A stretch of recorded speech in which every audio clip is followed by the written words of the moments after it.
केवल एक परमात्मा में श्रद्धा और समर्पण का संदेश देने वाली गीता सबको पवित्र करने का खुला आमंत्रण देती है। सृष्टि में कहीं भी रहने वाले अमीर अथवा गरीब, कुलीन तथा आदिवासी, पुण्यात्मा और पापी, स्त्री और पुरुष, सदाचारी एवं अत्यंत दुराचारी, सबका इसमें प्रवेश है। विशेषकर गीता पापियों के ही उद्धार का सुगम पथ बताती है। पुण्यात्मा तो भजते ही है। प्रस्तुत है उसी गीता की अद्वितीय व्याख्या, यथार्थ गीता का कैसेट प्रसारण।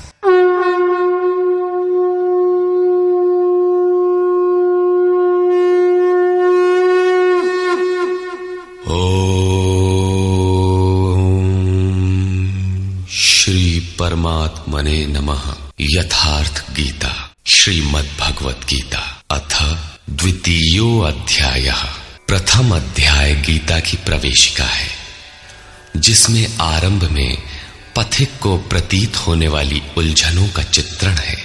लड़ने वाले संपूर्ण कौरव पांडव थे, किंतु संशय का पात्र मात्र अर्जुन है। अनुराग ही अर्जुन है। इष्ट के अनुरूप राग ही पथिक को क्षेत्र क्षेत्रज्ञ के संघर्ष के लिए प्रेरित करता है। अनुराग आरंभिक स्तर है। पूज्य महाराज जी कहते थे, सदगृहस्थ आश्रम में रहते हुए ग्लानि होने लगे, अश्रुपात होता हो, कंठ अवरुद्ध होता हो, तो समझना कि यहीं से भजन आरंभ हो गया। अनुराग में ये सब कुछ आ जाता है। उसमें धर्म, नियम, सत्संग, भाव सभी विद्यमान होंगे। अनुराग के प्रथम चरण में पारिवारिक मोह बाधक बनता है। पहले सभी चाहते हैं कि हम उस परम सत्य को प्राप्त कर लें, किंतु आगे बढ़ने पर वो देखता है कि इन मधुर संबंधों का उच्छेद करना होगा। तब हताश हो जाता है।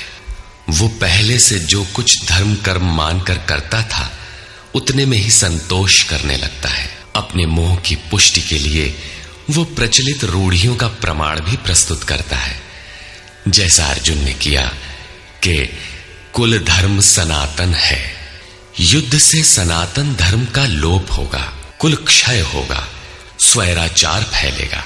ये अर्जुन का उत्तर नहीं था, बल्कि सद्गुरु के सान्निध्य से पूर्व की अपनाई गई एक कुरीति मात्र थी। इन्हीं कुरीतियों में फंसकर मनुष्य पृथक पृथक धर्म, अनेक संप्रदाय, छोटे बड़े गुट और असंख्य जातियों की रचना कर लेता है। कोई नाक दबाता है, कोई कान फाड़ता है। किसी के छूने से धर्म नष्ट होता है, तो कहीं रोटी पानी से धर्म नष्ट होता है। तो क्या अछूत या छूने वालों का दोष है? कदापि नहीं। दोष हमारे भ्रमदाताओं का है। धर्म के नाम पर हम कुरीति के शिकार हैं, इसलिए दोष हमारा है। महात्मा बुद्ध के समय में केश कंबल एक संप्रदाय था, जिसमें केश को बढ़ाकर कंबल की तरह प्रयोग करने को पूर्णता का मानदंड माना जाता था। कोई गोव्रतिक गाय की भांति रहने वाला था, तो कोई कुक्कुर व्रतिक कुत्ते की तरह खाने पीने रहने वाला था। ब्रह्म विद्या का इनसे कोई संबंध नहीं है। संप्रदाय और कुरीतियां पहले भी थीं, आज भी हैं। ठीक इसी प्रकार कृष्ण काल में भी संप्रदाय थे, कुरीतियां थीं। उनमें से एकाध कुरीति का शिकार अर्जुन भी था। उसने 4 तर्क प्रस्तुत किए। 1, ऐसे युद्ध से सनातन धर्म नष्ट हो जाएगा। 2, वर्ण संकर पैदा होगा। 3, पिंडोदक क्रिया लोप होगी। और 4, हम लोग कुलक्षय द्वारा महान पाप करने को उद्यत हुए हैं। इस पर योगेश्वर श्री कृष्ण ने कहा, संजय उवाच।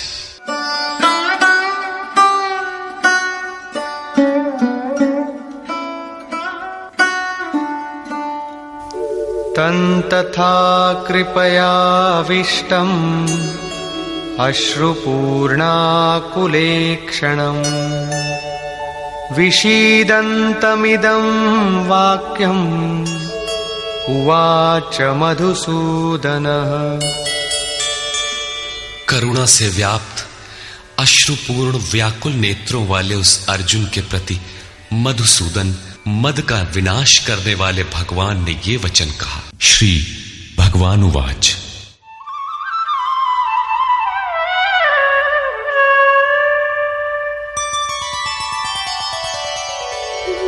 कुतस्त्वाकश्मलमिदं विषमे समुपस्थितम् अनार्यजुष्टमस्वर्ग्यम् अकीर्तिकरमर्जुन। अर्जुन, इस विषम स्थल में तुझे ये अज्ञान कहां से हो गया? विषम स्थल अर्थात जिसकी समता का सृष्टि में कोई स्थल है ही नहीं, पारलौकिक है लक्ष्य जिसका, उस निर्विवाद स्थल पर तुझे अज्ञान कहां से हुआ? अज्ञान क्यों? अर्जुन तो सनातन धर्म की रक्षा के लिए कटिबद्ध है। क्या सनातन धर्म की रक्षा के लिए प्राणपण से तत्पर होना अज्ञान है? श्री कृष्ण कहते हैं, हां, ये अज्ञान है।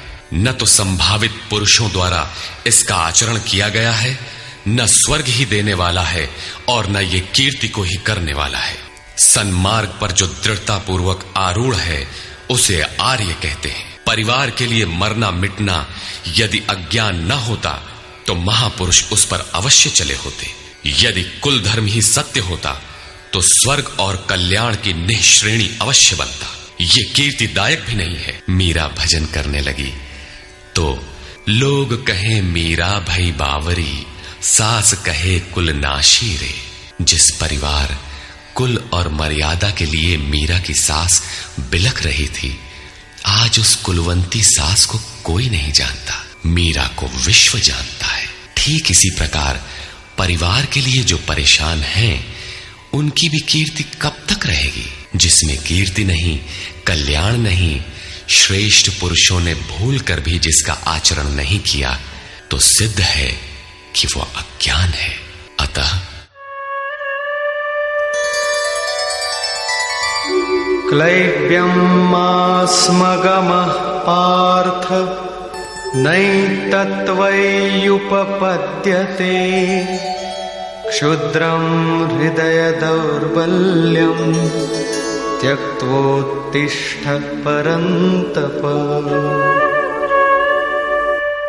अर्जुन, नपुंसकता को मत प्राप्त हो। क्या अर्जुन नपुंसक था?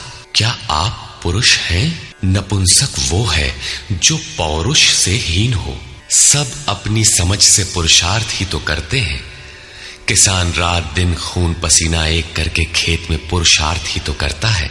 कोई व्यापार में पुरुषार्थ समझता है तो कोई पद का दुरुपयोग करके पुरुषार्थी बनता है। जीवन भर पुरुषार्थ करने पर भी खाली हाथ जाना पड़ता है। स्पष्ट है कि ये पुरुषार्थ नहीं है। शुद्ध पुरुषार्थ है आत्मदर्शन। गार्गी ने याज्ञवल्क्य से कहा, नपुंसक पुमान ज्ञेयो यो न वेत्ति हृदि स्थितम पुरुषम स्वप्रकाशम तस्मानंदात्मानमव्ययम्। वो पुरुष होते हुए भी नपुंसक है जो हृदयस्थ आत्मा को नहीं पहचानता। वो आत्मा ही पुरुष स्वरूप, स्वयं प्रकाश, उत्तम आनंद युक्त और अव्यक्त है। उसे पाने का प्रयास ही पौरुष है। अर्जुन, तू नपुंसकता को न प्राप्त हो, ये तेरे योग्य नहीं है। हे परम तप, हृदय की इस क्षुद्र दुर्बलता को त्याग कर युद्ध के लिए खड़ा हो। इस पर अर्जुन ने तीसरा प्रश्न प्रस्तुत किया। अर्जुन उवाच,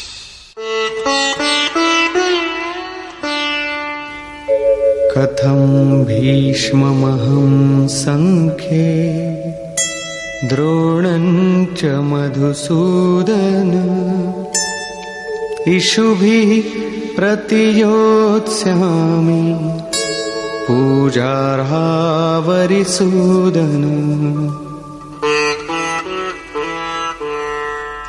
अहंकार का शमन करने वाले मधुसूदन, मैं रणभूमि में पितामह भीष्म और आचार्य द्रोण से किस प्रकार बाणों से युद्ध करूंगा, क्योंकि अरिसूदन वे दोनों ही पूजनीय हैं। द्वैत ही द्रोण है। प्रभु अलग हैं, हम अलग हैं। द्वैत का ये भान ही प्राप्ति की प्रेरणा का आरंभिक स्रोत है। यही द्रोणाचार्य का गुरुत्व है। भ्रम ही भीष्म है। जब तक भ्रम है तभी तक बच्चे, परिवार, रिश्तेदार सभी अपने लगते हैं। अपना लगने में भ्रम ही माध्यम है। आत्मा इन्हीं को पूज्य मानकर इनके साथ रहता है कि ये पिता हैं, दादा हैं, कुलगुरु हैं इत्यादि। साधन के पूर्ति काल में गुरु न चेला पुरुष अकेला, न बंधुर न मित्रम गुरुर्नैव शिष्यः, चिदानंद रूपः शिवोहम शिवोहम। जब चित्त उस परम आनंद में विलय हो जाता है, तब न गुरु ज्ञान दाता और न शिष्य ग्रहण करता ही रह जाता है। यही परम की स्थिति है। गुरु का गुरुत्व प्राप्त कर लेने पर गुरुत्व एक जैसा हो जाता है। श्री कृष्ण कहते हैं, अर्जुन तुम मुझ में निवास करेगा। जैसे श्री कृष्ण वैसा ही अर्जुन, और ठीक वैसा ही प्राप्ति वाला महापुरुष हो जाता है। ऐसी अवस्था में गुरु का भी विलय हो जाता है, गुरुत्व हृदय में प्रवाहित हो जाता है। अर्जुन गुरु पद की ढाल बनाकर इस संघर्ष में प्रवृत्त होने से कतराना चाहता है। वो कहता है,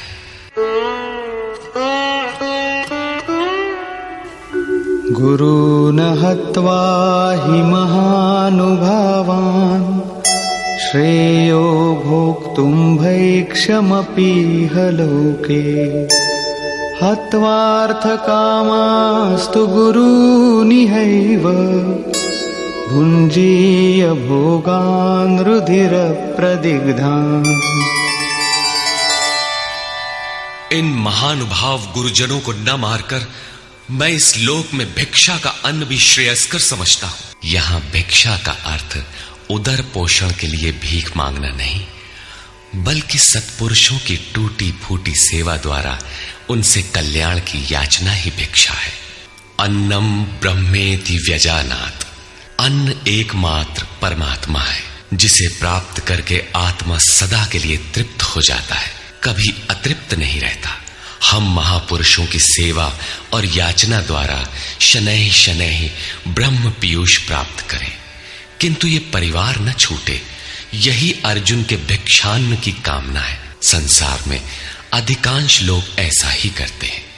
वे चाहते हैं कि पारिवारिक स्नेह संबंध न मारना पड़े और मुक्ति भी शनैः शनैः मिल जाए, किंतु चलने वाले पथिक के लिए, जिसके संस्कार इनसे ऊपर है, जिसमें संघर्ष की क्षमता है, स्वभाव में क्षत्रियत्व प्रवाहित है, उसके लिए इस भिक्षान्न का विधान नहीं है। स्वयं न करके याचना करना भिक्षान्न है। गौतम बुद्ध ने भी मध्यम निकाय के धम्म दायाद सुत्त में इस भिक्षान्न की आमिष दायाद कहकर उसे हेय माना है, जबकि शरीर यापन से सभी भिक्षु थे। इन गुरुजनों को मारकर मिलेगा क्या? इस लोक में रुधिर से सने अर्थ और काम के भोग ही तो भोगने को मिलेंगे। अर्जुन कदाचित सोचता था कि भजन से भौतिक सुखों की मात्रा में अभिवृद्धि होगी। इतना संघर्ष झेलने के बाद भी इस शरीर के पोषक अर्थ और काम के भोग ही तो मिलेंगे। वो पुनः तर्क देता है,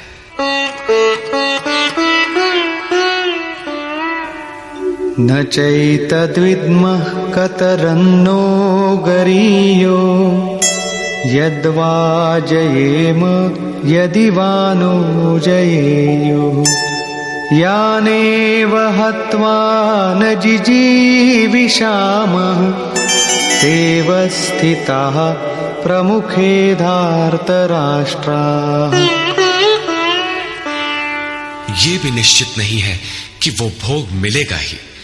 ये भी हम नहीं जानते कि हमारे लिए क्या करना श्रेयस्कर है, क्योंकि जो कुछ हमने कहा वो अज्ञान प्रमाणित हो गया। ये भी ज्ञात नहीं है कि हम जीतेंगे अथवा वे ही जीतेंगे। जिन्हें मारकर हम जीना भी नहीं चाहते, वे ही धृतराष्ट्र के पुत्र हमारे सामने खड़े हैं। अज्ञान रूपी धृतराष्ट्र से उत्पन्न मोह इत्यादि स्वजन समुदाय मिट ही जाएंगे, तब हम जीकर ही क्या करेंगे? अर्जुन पुनः सोचता है कि जो कुछ हमने कहा कदाचित ये भी अज्ञान हो, अतः प्रार्थना करता है,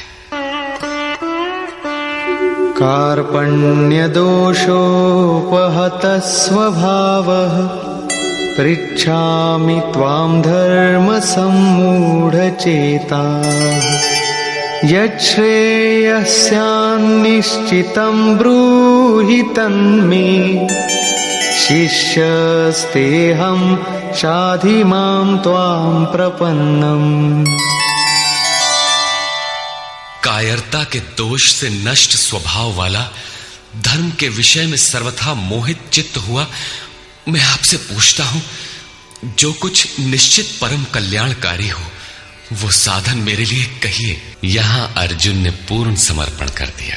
अभी तक वो श्री कृष्ण को अपने स्तर का ही समझता था, अनेक विद्याओं में अपने को कुछ आगे ही मानता था। यहां उसने अपनी बागडोर श्री कृष्ण को वस्तुतः सौंप दी। सद्गुरु पूर्ति पर्यंत हृदय में रहकर साधक के साथ चलते हैं। यदि वे साथ न रहे तो साधक पार न हो। युवा कन्या के परिवार वाले जिस प्रकार शादी विवाह तक उसको संयम की शिक्षा देते हुए संभाल ले जाते हैं, ठीक उसी प्रकार सद्गुरु अपने शिष्य की अंतरात्मा से रथी होकर उसे प्रकृति की घाटियों से निकालकर पार कर देते हैं। अर्जुन निवेदन करता है कि भगवान, एक बात और है। नहीं प्रपश्यामि ममापनुद्यात् यच्छोकमुच्छोषणमिन्द्रियाणाम् अवाप्य भूमावसपत्नमृद्धम् राज्यं सुराणामपि चाधिपत्यम्। भूमि पर निष्कंटक धन धान्य संपन्न राज्य को और देवताओं के स्वामीपन इंद्र पद को पाकर भी मैं उस उपाय को नहीं देखता जो मेरी इंद्रियों को सुखाने वाले शोक को दूर कर सके। जब शोक बना ही है तो ये सब लेकर ही मैं क्या करूंगा? यदि इतना ही मिलना है तो क्षमा करें। अर्जुन ने सोचा, अब इसके आगे बतावेंगे भी क्या? संजय उवाच। एवमुक्त्वा ऋषिकेशं गुडाकेशः परन्तप न योत्स्यैति गोविन्दम् उक्त्वा तूष्णीं बभूवः। संजय बोला, हे राजन, मोह निशाजयी अर्जुन ने हृदय के सर्वज्ञ श्री कृष्ण से ये कहकर कि गोविंद, मैं युद्ध नहीं करूंगा, चुप हो गया। अभी तक अर्जुन की दृष्टि पौराणिक है, जिसमें कर्म कांडों के साथ भोगों की उपलब्धि का विधान है, जिसमें स्वर्ग ही सब कुछ माना जाता है, जिस पर श्री कृष्ण प्रकाश डालेंगे कि ये विचारधारा भी गलत है। तमुवाच ऋषिकेशः प्रहसन्निव भारत सेनयोरुभयोर्मध्ये विषीदन्तमिदं वचः। उसके उपरांत हे भरतवंशी धृतराष्ट्र, अंतर्यामी योगेश्वर श्री कृष्ण ने दोनों सेनाओं के बीच में उस शोक युक्त अर्जुन को हंसते हुए से ये वचन कहा। श्री भगवान उवाच। अशोचानन्वशोचस्त्वं प्रज्ञावादांश्च भाषसे गतासु न गतासूश्च नानुशोचन्ति पंडिताः। अर्जुन, तू न शोक करने योग्यों के लिए शोक करता है और पंडितों के से वचन कहता है, किंतु बुद्धि संपन्न पंडित जन जिनके प्राण चले गए हैं उनके लिए तथा जिनके प्राण नहीं गए हैं उनके लिए भी शोक नहीं करते। तू पंडितों जैसी बातें भर करता है, वस्तुतः ज्ञाता है नहीं, क्योंकि न त्वेवाहं जातु नासं न त्वन्नेमे जनाधिपाः न चैव न भविष्यामः सर्वे वयमतः परम्। न तो ऐसा ही है कि मैं अर्थात सद्गुरु किसी काल में नहीं था, अथवा तू अनुरागी अधिकारी अथवा जनाधिपाह राजा लोग अर्थात राजसी वृत्ति में पाए जाने वाला अहम नहीं था, और न ऐसा ही है कि आगे हम सब नहीं रहेंगे। सद्गुरु सदैव रहता है, अनुरागी सदैव रहते हैं। यहां योगेश्वर ने योग की अनादिता पर प्रकाश डालते हुए भविष्य में भी उसकी विद्यमानता पर बल दिया। मरने वालों के लिए शोक न करने के लिए कारण बताते हुए उन्होंने कहा, देहिनोऽस्मिन् यथा देहे कौमारं यौवनं जरा तथा देहान्तरप्राप्तिः धीरस्तत्र न मुह्यति। जैसे जीवात्मा की इस देह में कुमार, युवा और वृद्ध अवस्था होती है, वैसे ही अन्य अन्य शरीर प्राप्ति। इसलिए धीर पुरुष मोहित नहीं होता है। कभी आप बालक थे, शनैः शनैः युवा हुए, तब आप मर तो नहीं गए, पुनः वृद्ध हुए, पुरुष एक ही है। उसी प्रकार लेश मात्र भी दरार नए देह की प्राप्ति पर नहीं पड़ती। कलेवर का ये परिवर्तन तब तक चलेगा जब तक परिवर्तन से परे वस्तु नहीं मिल जाती। मात्रा स्पर्शास्तु कौन्तेय शीतोष्ण सुख दुःखदाः आगमापायिनो नित्याः तां स्थितिक्षस्व भारत। हे कुंती पुत्र, सुख दुख, सर्दी और गर्मी को देने वाले इंद्रियों और विषयों के संयोग तो अनित्य हैं, क्षणभंगुर हैं। अतः भरतवंशी अर्जुन, तू इसका त्याग कर। अर्जुन इंद्रिय और विषय के संयोग जन्य सुख का स्मरण करके ही विकल था। कुल धर्म, कुल गुरुओं की पूज्यता इत्यादि इंद्रियों के लगाव के अंतर्गत है। ये क्षणिक हैं, झूठे हैं, नाशवान हैं। विषयों का संयोग न सदैव मिलेगा और न सदैव इंद्रियों में क्षमता ही रहेगी। अतः अर्जुन, तू इनका त्याग कर, सहन कर। क्यों? क्या हिमालय की लड़ाई थी जो अर्जुन सर्दी सहन करता? अथवा क्या ये रेगिस्तान की लड़ाई है जहां अर्जुन गर्मी सहन करे? कुरुक्षेत्र जैसा कि लोग बाहर बताते हैं समशीतोष्ण स्थली है। कुल 18 दिन तो लड़ाई हुई, इतने में कहां जाड़ा गर्मी बीत गई। वस्तुतः सर्दी गर्मी, दुख सुख, मान अपमान का सहन करना एक योगी पर निर्भर करता है। ये हृदय देश की लड़ाई का चित्रण है। बाहर युद्ध के लिए गीता नहीं कहती। ये क्षेत्र क्षेत्रज्ञ का संघर्ष है जिसमें आसुरी संपद का सर्वथा शमन कर परमात्मा में स्थिति दिलाकर दैवी संपद भी शांत हो जाती है। जब विकार है ही नहीं तो सजातीय प्रवृत्तियां किस पर आक्रमण करें? अतः पूर्णत्व के साथ वे भी शांत हो जाती हैं। इससे पहले नहीं। गीता अंतरदेश की लड़ाई का चित्रण है। इस त्याग से मिलेगा क्या? इससे लाभ क्या है? इस पर श्री कृष्ण कहते हैं, यं हि न व्यथयन्त्येते पुरुषं पुरुषर्षभ समदुःखसुखं धीरं सोमृतत्वाय कल्पते। क्योंकि हे पुरुष श्रेष्ठ, दुख सुख को समान समझने वाले जिस धीर पुरुष को इंद्रियों और विषयों के संयोग व्यथित नहीं कर पाते, वो मृत्यु से परे अमृत तत्व की प्राप्ति के योग्य हो जाता है। यहां श्री कृष्ण ने एक उपलब्धि अमृत की चर्चा की। अर्जुन सोचता था कि युद्ध के परिणाम में स्वर्ग मिलेगा या पृथ्वी, किंतु श्री कृष्ण कहते हैं कि न स्वर्ग मिलेगा और न पृथ्वी, बल्कि अमृत मिलेगा। अमृत क्या है? नासतो विद्यते भावो नाभावो विद्यते सतः उभयोरपि दृष्टोऽन्तः त्वनयोस्तत्त्वदर्शिभिः। अर्जुन, असत वस्तु का अस्तित्व नहीं है, वो है ही नहीं, उसे रोका नहीं जा सकता।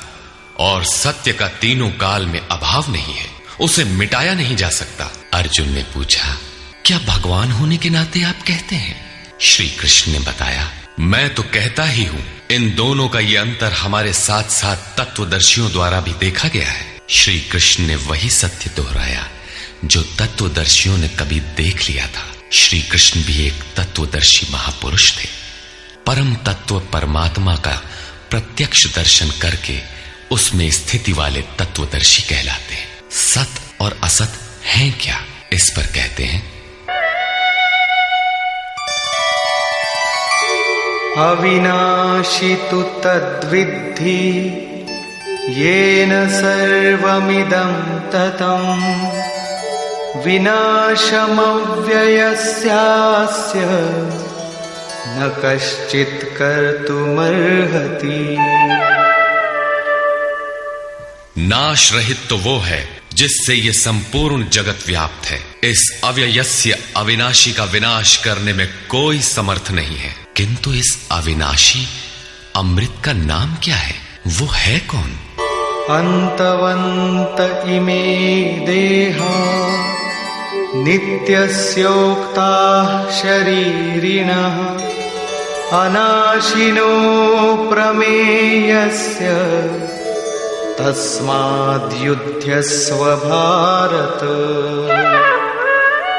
अविनाशी, अप्रमेय, नित्य स्वरूप आत्मा के ये सभी शरीर नाशवान कहे गए हैं। इसलिए भरतवंशी अर्जुन, तू युद्ध कर। आत्मा ही अमृत है, आत्मा ही अविनाशी है जिसका तीनों कालों में नाश नहीं होता। आत्मा ही सत है, शरीर नाशवान है, यही असत है जिसका तीनों कालों में अस्तित्व नहीं है। शरीर नाशवान है, इसलिए तू युद्ध कर। इस आदेश से यह स्पष्ट नहीं होता कि अर्जुन केवल कौरवों को मारे। पांडव पक्ष में भी तो शरीर ही खड़े थे।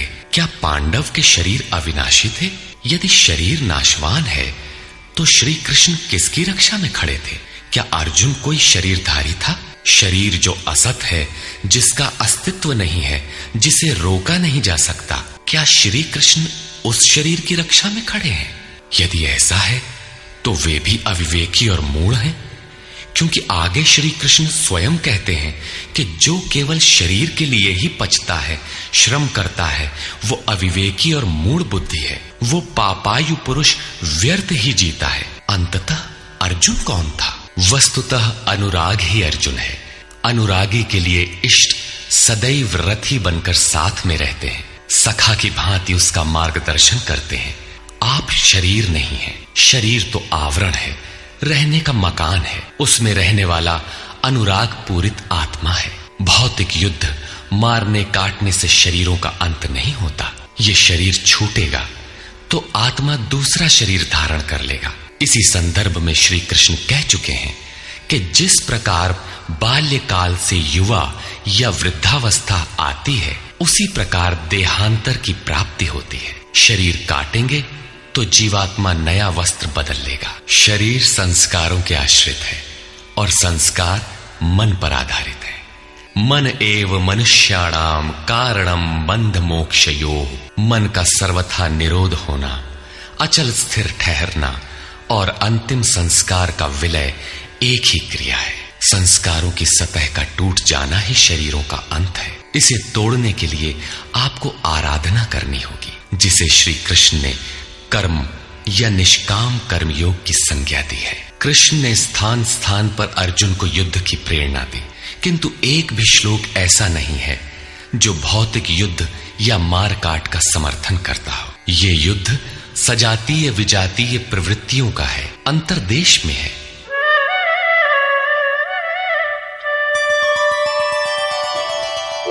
य एनं वेत्ति हन्तारम् यश्चैनं मन्यते हतम् उभौ तौ न विजानीतो नायं हन्ति न हन्यते।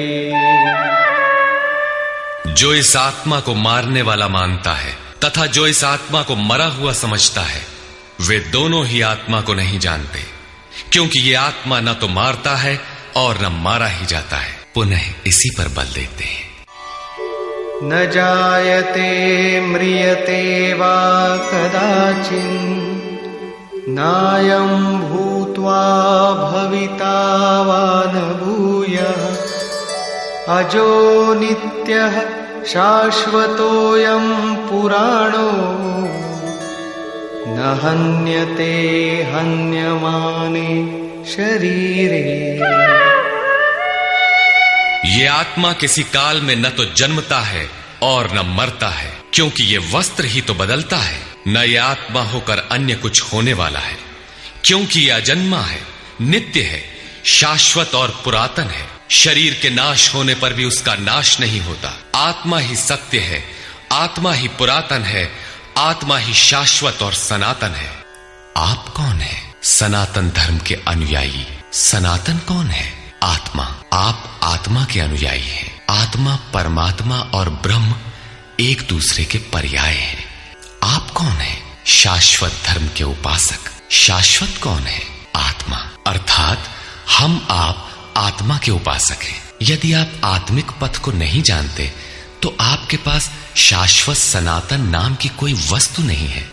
उसके लिए आप आहें भरते हैं तो प्रत्याशी अवश्य है, किंतु सनातन धर्मी नहीं है। सनातन धर्म के नाम पर किसी कुरीति के शिकार हैं। देश विदेश में मानव मात्र में आत्मा एक ही जैसा है। इसलिए विश्व में कहीं भी कोई आत्मा की स्थिति दिलाने वाली क्रिया जानता है और उस पर चलने के लिए प्रयत्नशील है तो वो सनातन धर्मी है, चाहे वो अपने को ईसाई, मुसलमान, यहूदी या कुछ भी क्यों न कह ले।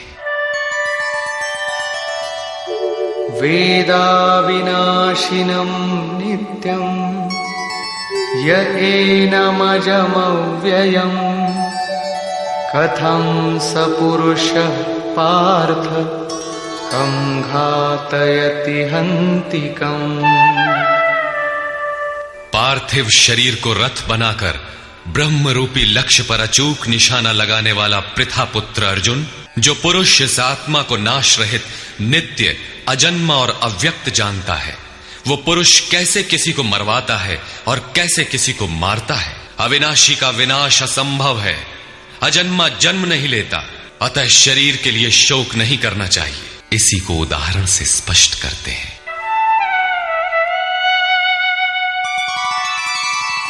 वासांसि जीर्णानि यथा विहाय नवानि गृह्णाति नरोपराणि तथा शरीराणि विहाय जीर्णान्यन्यानि संयाति नवानि देहि। जैसे मनुष्य जीर्णानि वासांसि, जीर्ण शीर्ण पुराने वस्त्रों को त्याग कर नए वस्त्रों को ग्रहण करता है, ठीक वैसे ही ये जीवात्मा पुराने शरीरों को त्याग कर दूसरे नए शरीरों को धारण करता है। जीर्ण होने पर ही नया शरीर धारण करना है तो शिशु क्यों मर जाते हैं? ये वस्त्र तो और विकसित होना चाहिए। वस्तुतः ये शरीर संस्कारों पर आधारित है। जब संस्कार जीर्ण होते हैं तो शरीर छूट जाता है। यदि संस्कार 2 दिन का है तो दूसरे दिन ही शरीर जीर्ण हो गया। इसके बाद मनुष्य एक श्वास भी अधिक नहीं जीता। संस्कार ही शरीर है। आत्मा संस्कारों के अनुसार नया शरीर धारण कर लेता है। अथा खलु ऋतुमयः पुरुषः यथा इहैव तथैव प्रेत्य भवति कृतं लोकं पुरुषोऽभिजायते। अर्थात ये पुरुष निश्चय ही संकल्पमय है। इस लोक में पुरुष जैसा निश्चय वाला होता है वैसा ही यहां से मरकर जाने पर होता है। अपने संकल्प से बनाए हुए शरीरों में पुरुष उत्पन्न होता है। इस प्रकार मृत्यु शरीर का परिवर्तन मात्र है। आत्मा नहीं मरता, पुनः इसकी अजरता अमरता पर बल देते हैं। नैनं छिन्दन्ति शस्त्राणि नैनं दहति पावकः न चैनं क्लेदयन्त्यापो न शोषयति मारुतः। अर्जुन, इस आत्मा को शस्त्रादि नहीं काटते, अग्नि इसे जला नहीं सकता, जल इसे गीला नहीं कर सकता और न वायु इसे सुखा ही सकता है।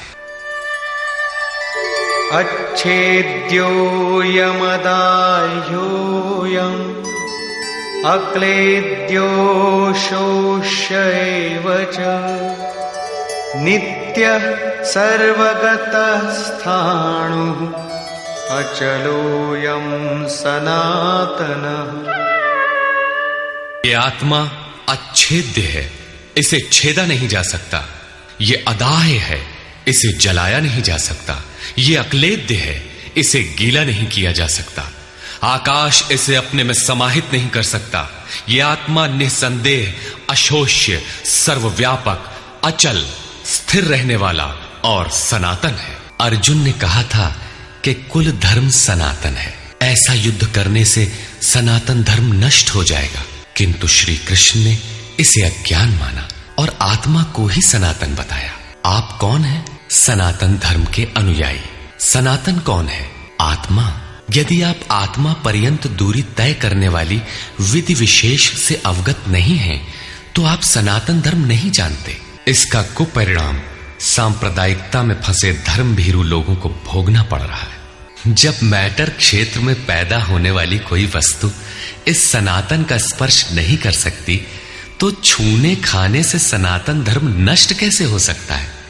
यह धर्म नहीं, एक कुरीति परिस्थिति थी जिससे भारत में सांप्रदायिक वैमनस्य बढ़ा और राष्ट्रीय एकता की आज भी समस्या बनी हुई है। धर्म की शरण हम क्यों जाते हैं?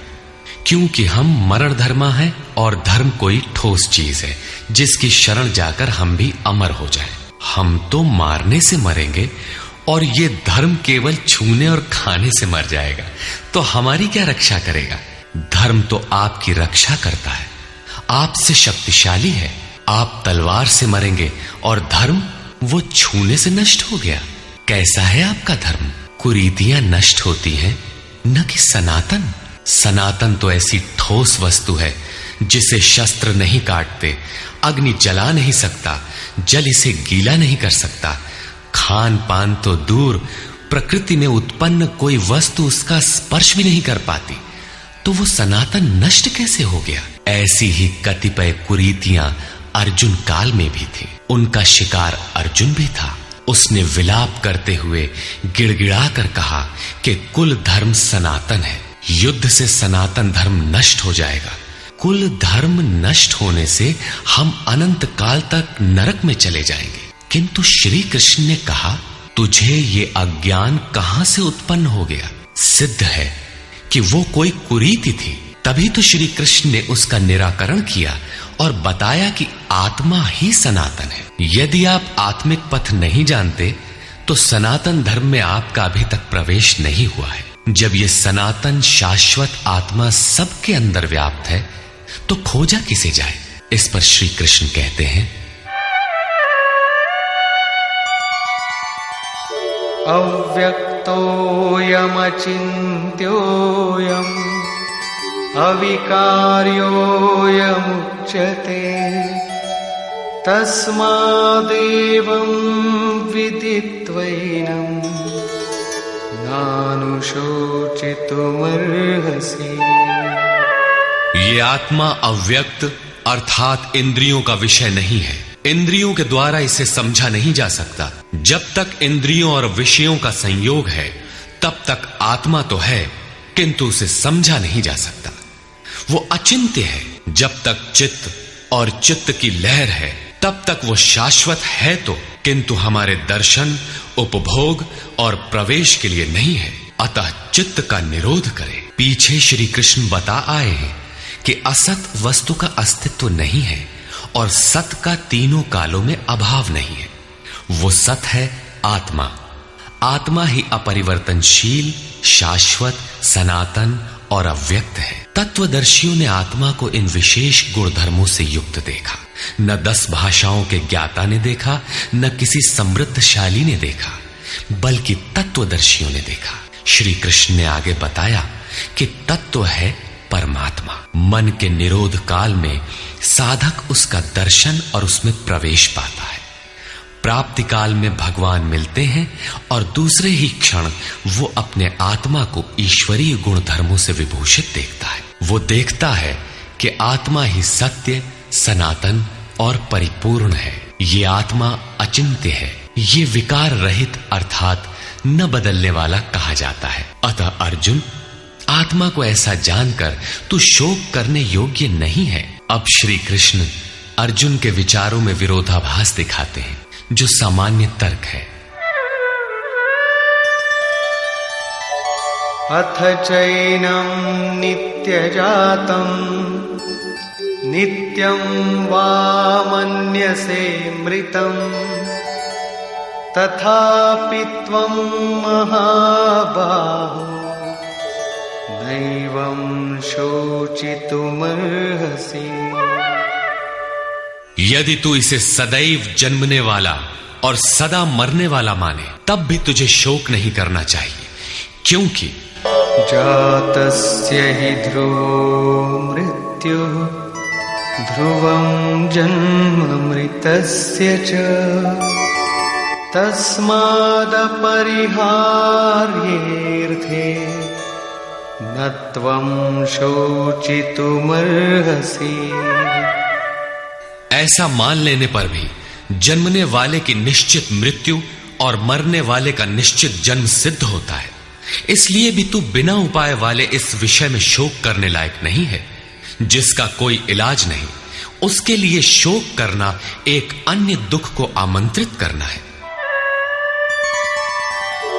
अव्यक्तादीनि भूतानि व्यक्तमध्यानि भारत अव्यक्तनिधनान्येव तत्र का परिदेवना। अर्जुन, संपूर्ण प्राणी जन्म से पहले बिना शरीर वाले और मरने के बाद भी बिना शरीर वाले, जन्म के पूर्व और पश्चात भी दिखाई नहीं पड़ते, केवल जन्म मृत्यु के बीच में ही शरीर धारण किए हुए दिखाई देते हैं। अतः इस परिवर्तन के लिए व्यर्थ की चिंता क्यों करते हो? इस आत्मा को देखता कौन है? इस पर कहते हैं,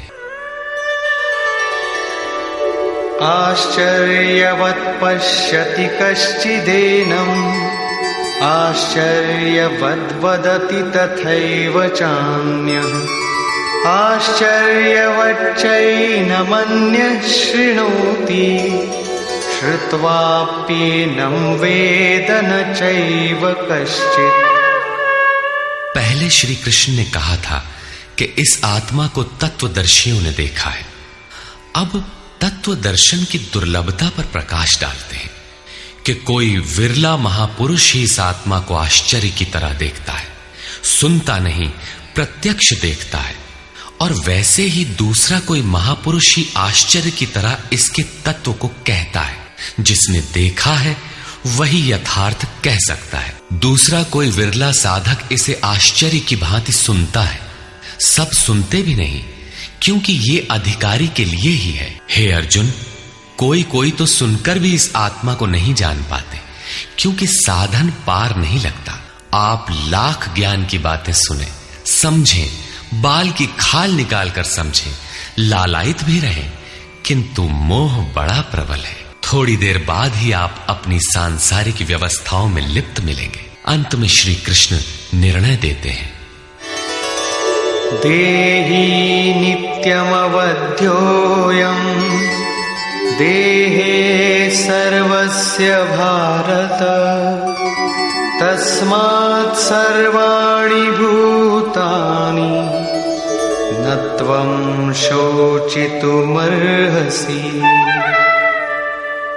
अर्जुन, ये आत्मा सबके शरीर में सदैव अवध्य है, अकाट्य है, इसलिए संपूर्ण भूत प्राणियों के लिए तो शोक करने योग्य नहीं है। आत्मा ही सनातन है। इस तथ्य का प्रतिपादन करके, इसका प्रभुता सहित वर्णन करके ये प्रश्न यही पूरा हो जाता है। अब प्रश्न खड़ा होता है कि इसकी प्राप्ति कैसे हो। संपूर्ण गीता में इसके लिए दो ही मार्ग हैं, पहला निष्काम कर्म योग और दूसरा ज्ञान योग। दोनों मार्गों में किया जाने वाला कर्म एक ही है। उस कर्म की अनिवार्यता पर बल देते हुए योगेश्वर श्री कृष्ण ज्ञान योग के विषय में कहते हैं, स्वधर्ममपि चावेक्ष्य न विकम्पितुमर्हसि धर्म्याद्धियुद्धात् श्रेयोऽन्यत् क्षत्रियस्य न विद्यते। अर्जुन, स्वधर्म देखकर भी तू भय करने योग्य नहीं है, क्योंकि धर्म संयुक्त युद्ध से बढ़कर अन्य कोई परम कल्याणकारी मार्ग क्षत्रिय के लिए नहीं है। अभी तक तो आत्मा शाश्वत है, आत्मा सनातन है, वही एकमात्र धर्म है कहा गया है। अब ये स्वधर्म कैसा? धर्म तो एकमात्र आत्मा ही है, वो तो अचल स्थिर है, तो धर्माचरण क्या? किंतु इस आत्म पथ में प्रवृत्त होने की क्षमता हर व्यक्ति की अलग अलग होती है। स्वभाव से उत्पन्न इस क्षमता को स्वधर्म कहा गया है। इसी एक सनातन आत्मिक पथ पर चलने वाले साधकों को महापुरुष ने स्वभाव से उनकी क्षमता के अनुसार 4 श्रेणियों में बांटा: शूद्र, वैश्य, क्षत्रिय और ब्राह्मण। साधना की प्रारंभिक अवस्था में प्रत्येक साधक शूद्र अर्थात अल्पज्ञ होता है। घंटों भजन में बैठने पर वो 10 मिनट भी अपने पक्ष में नहीं पाता, वो प्रकृति के माया जाल को काट नहीं पाता। इस अवस्था में महापुरुष की सेवा से उसके स्वभाव में सद्गुण आते हैं, वो वैश्य श्रेणी का साधक बन जाता है। आत्मिक संपत्ति ही स्थिर संपत्ति है, इसका वो शनैः शनैः संग्रह और गोपालन अर्थात इंद्रियों की सुरक्षा करने में सक्षम हो जाता है। काम, क्रोध इत्यादि से इंद्रियों की हिंसा होती है तथा विवेक, वैराग्य से इनकी सुरक्षा होती है, किंतु प्रकृति को निर्बीज करने की क्षमता उसमें नहीं होती। क्रमशः उन्नति करते करते साधक के अंतःकरण में तीनों गुणों को काटने की क्षमता अर्थात क्षत्रियत्व आ जाता है। इसी स्तर पर प्रकृति और उसके विकारों को नाश करने की क्षमता आ जाती है। इसलिए युद्ध यहीं से आरंभ होता है। क्रमशः साधन करके साधक ब्राह्मणत्व की श्रेणी में बदल जाता है। इस समय मन का शमन, इंद्रियों का दमन, धारावाही चिंतन, सरलता, अनुभव, ज्ञान इत्यादि लक्षण साधक में स्वाभाविक प्रवाहित होते हैं। इन्हीं के अनुष्ठान से चलकर क्रमशः वो ब्रह्म में प्रवेश पा जाता है, जहां वो ब्राह्मण भी नहीं रह जाता। विदेह राजा जनक की सभा में महर्षि याज्ञवल्क्य ने चाक्रायण, उशस्ति, कहोल, आरुणि, उद्यालक और गार्गी के प्रश्नों का समाधान करते हुए बताया कि आत्म साक्षात्कार का पूर्णतया संपादन करने वाला ही ब्राह्मण होता है। ये आत्मा ही लोक परलोक और समस्त प्राणियों को भीतर से नियमित करता है। सूर्य, चंद्रमा, पृथ्वी, जल, वायु, अग्नि, तारागण, अंतरिक्ष, आकाश एवं प्रत्येक क्षण इस आत्मा के ही प्रशासन में है। ये तुम्हारा आत्मा अंतर्यामी अमृत है, आत्मा अक्षर है, इससे भिन्न सब नाशवान है। जो कोई इसी लोक में इस अक्षर को न जानकर हवन करता है, तप करता है, हजारों वर्षों तक यज्ञ करता है, उसका ये सब कर्म नाशवान है। जो कोई भी इस अक्षर को जाने बिना इस लोक से मरकर जाता है, वो दयनीय है, कृपण है, और जो इस अक्षर को जानकर इस लोक से मरकर जाता है, वो ब्राह्मण है। अर्जुन क्षत्रिय श्रेणी का साधक है। श्री कृष्ण कहते हैं कि क्षत्रिय श्रेणी के साधक के लिए युद्ध के अतिरिक्त कोई कल्याणकारक रास्ता है ही नहीं। प्रश्न उठता है कि क्षत्रिय है क्या? प्रायः लोग इसका आशय समाज में जन्मना उत्पन्न ब्राह्मण, क्षत्रिय, वैश्य, शूद्र जातियों से लेते हैं। इन्हें ही 4 वर्ण मान लिया जाता है, किंतु नहीं। शास्त्रकार ने स्वयं बताया है कि क्षत्रिय क्या है, वर्ण क्या है। यहां उन्होंने केवल क्षत्रिय का नाम लिया और आगे 18वें अध्याय तक इस प्रश्न का समाधान प्रस्तुत किया कि वस्तुतः ये वर्ण हैं क्या और कैसे इनमें परिवर्तन होता है। श्री कृष्ण ने कहा, चातुर्वर्ण्यम मया सृष्टम, 4 वर्णों की सृष्टि मैंने की, तो क्या मनुष्यों को बांटा?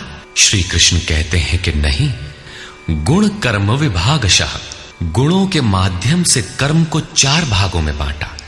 ये देखना है कि वो कर्म क्या है जिसे बांटा गया। गुण परिवर्तनशील है। साधना की उचित प्रक्रिया द्वारा तामसी से राजसी और राजसी से सात्विक गुणों में प्रवेश मिलता जाता है। अंततः ब्राह्मण स्वभाव बन जाता है।